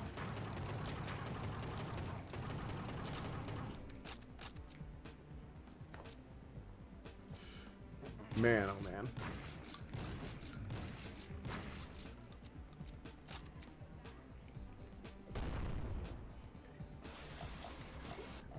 Delete you with the lightning beam. Lightning beam! Alright.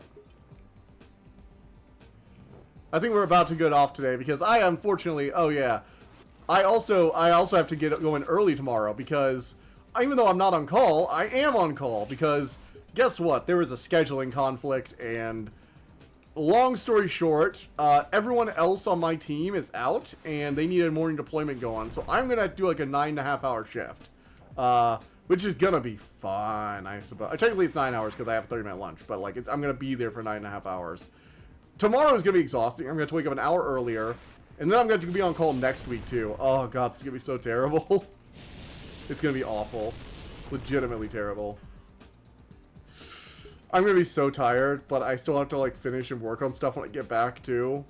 And the worst part was I had somebody ask me, it's like, hey, are you going to be okay with this? And I'm like, I mean, do you want me to say no? It's like, well, we can't really afford for you to say no. It's like, that's what I thought. Then why'd you ask? It's like, if I basically have to come in for that time, or you, like, would really need me to, at the very least come in an hour early, like, you don't necessarily need me to stay for overtime, but I think that the more I learn about creative endeavors, the more I learn is it's a team effort. When I was young, no one would make cool stuff with me. To be fair, I did things from time to time. It didn't click for me how much enjoyment I actually got from it. Because, like, for example, I used Windows Movie DVD Maker, for example, to make a special DVD that had all the Digimon movies that I got off the internet. Which is basically the kind of thing I'm doing on Plex now, but more legitimate by actually, like, buying Blu-rays. And I clearly liked doing it. I spent a lot of time and effort to do this thing that I didn't need to do. And I could have been doing stuff like that the whole time. is my problem, particularly. Motivation for writing the inheritance cycle, Christopher Bailey, is because he didn't want to do his math homework. Honestly, I can relate to that. I can relate to that so hard.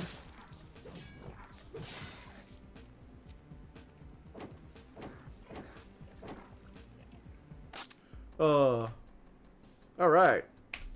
Didn't find any secrets. Okay, we've got some stuff going on here. Really not picking up magic in this level, are we? Not a lot of magic vials.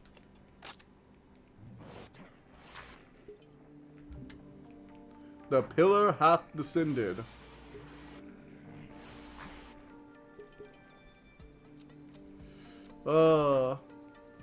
Anyway, so I'm gonna be like super tired tomorrow. Hopefully it's not gonna be a busy day, because if it's busy, I'm gonna just like want to die. Because the thing with my job is, I can't tell you like a ton about it because of security reasons, but like, or exactly what I'm doing particularly. Basically, I work with a lot of remote terminals and manage server stuff and move files around. That's about, I think, about specific as I can get. I work for the state. Yeah, that should be it. That should be good. And our job is very dependent on what other people are doing. So there are some days I go in and I do like the equivalent of like an hour's work for like 8 hours of pay. And then there are other days when we are just like swamped and there are 4 of us who can barely keep up with all the requests. And there's also on-call days when you have to do it. Alright, I don't even know where I'm supposed to be going right now. Where you have to do like a bunch of other stuff, you know? Yeah. So, one of the big things is, I don't know how busy tomorrow's going to be. I have basically no clue. I can do an estimate, but Fridays are one of those volatile days that could either be nothing or everything. There's probably not a prod build tomorrow, so I don't think I'll have a lot to do, but I actually just don't know. Which makes me terrified to be the only one on the team when that's the case. It really does actually make me a bit scared. Alright, I'm trying to follow the map now to see like where I can go, but I can't see anywhere to go. Like, all the doors are locked. Oh, I had to shoot that door. Okay. So I'm a little worried that tomorrow is just going to be like hell on earth. But maybe I'll overreact. Maybe I'm overreacting and it'll all be fine. Hopefully, I can keep saying that and maybe it'll be true eventually. Maybe it eventually will become true. Or I can manifest it into being like a fucking tulpa. Super shotgun, baby! Thank you, Doom, for making the double-barrel shotgun an essential part of a balanced shooting breakfast. Of a balanced shooting gallery.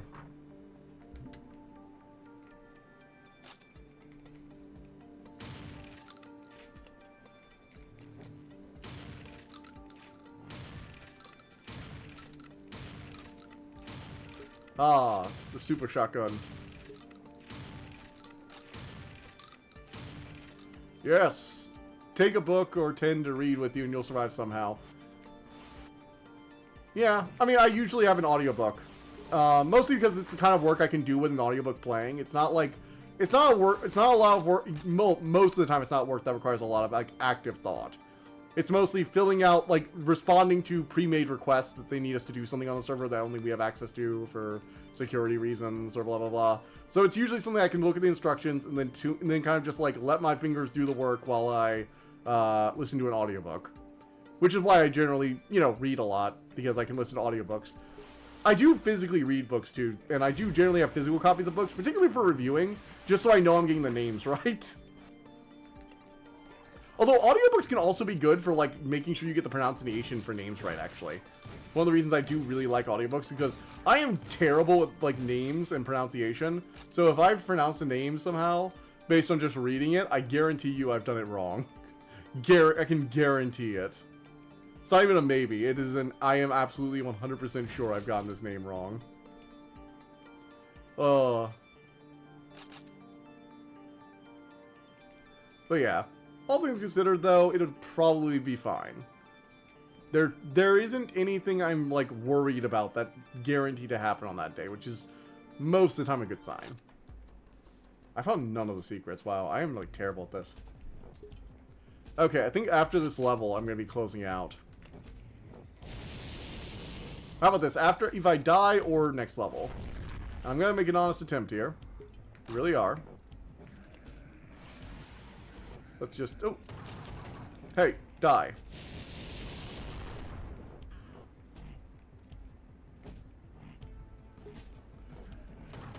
Die, mister, die. We're not going to step into the fire hazard. Pillar hath descended.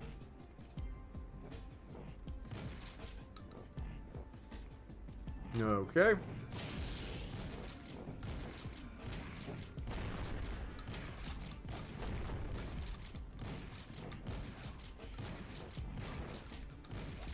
Alright, shotguns go.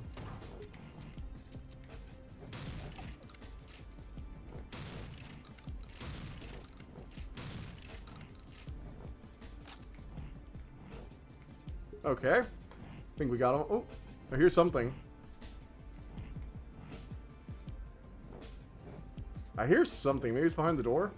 Oh yeah, it's behind the door.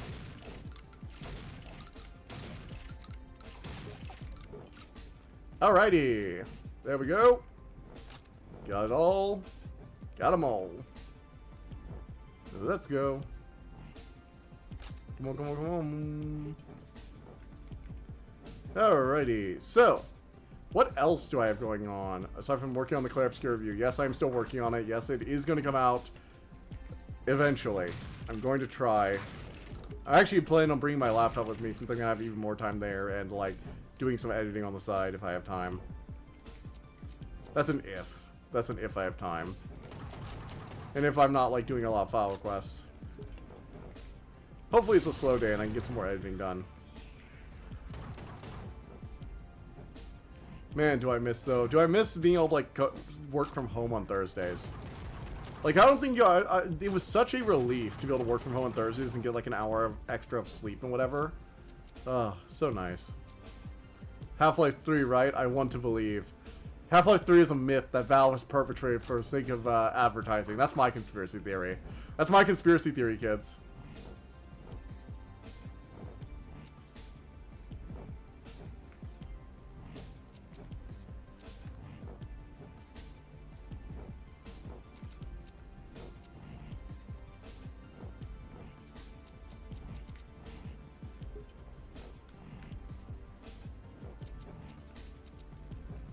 Okay.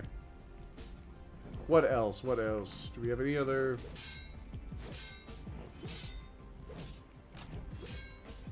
Oh, have we been over here? Have we been over here? Oh, got it. Path has descended. Let's keep going down the road. So, where do we go from here? This way, maybe? Or... Oh, here we go. Monsters. Found them. Found the monsters. Ah, working my Tameshi MTG deck. Oh, how's it going? How's that going? I do love hearing about that, because I love hearing about weird builds. Imagine it's such a good game that you're afraid to attempt a sequel. I don't think it's that. I think that Valve just, like, only makes games when they have a game they want to make. Like, just because you make a game doesn't necessarily mean you want to make a sequel to it. Like, there are some movies that you don't want to make sequels to, so there are definitely some games, too. Like, Demon's Souls didn't get a sequel because they wanted to do something different.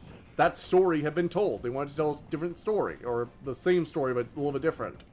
And Bloodborne hasn't gotten a sequel because, well, that's because Sony, I think. I think From Software could definitely do stuff, but I also wouldn't be surprised if they said we did everything in Bloodborne we wanted to do. I don't think gameplay-wise necessarily, but story-wise definitely I could see. Imagine doing a sequel to Elden Ring. Do you want them to do a sequel to Elden Ring? I don't think Elden Ring needs a sequel. I think it's a perfectly solid story and game all in one. It's From Software's magnum opus, in my opinion. I don't think they're ever going to do a game that large again. Nah, they actually said it. We don't know what else we can do with it, so VR came along. Yeah. Like, that was the thing with the Half-Life. Half-Life is, like, based around gameplay innovation. Worried that was going to be more of an artifact deck, but that changed once I found Sagas, Glimmers, and Summons. Glimmers are fun. The fact that they come back as permanent enchantments is really cool, too. I like the idea that maybe it's like implying that in the lore, when people lose their Glimmers, the power settles on them as like a permanent goodbye buff, almost.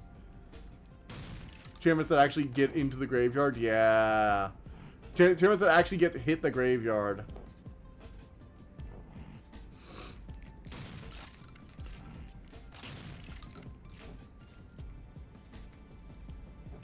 Okay.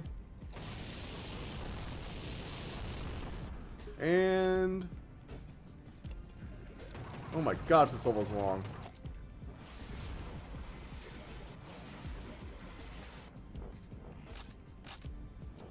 They really wanted us to use guns over magic. We're not getting a lot of mana.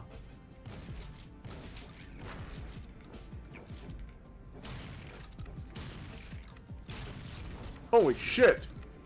That is a big boy with a horrifying mouth.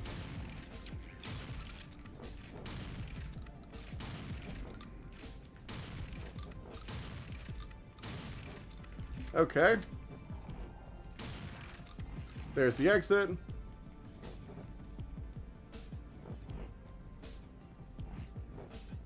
There's something else around here.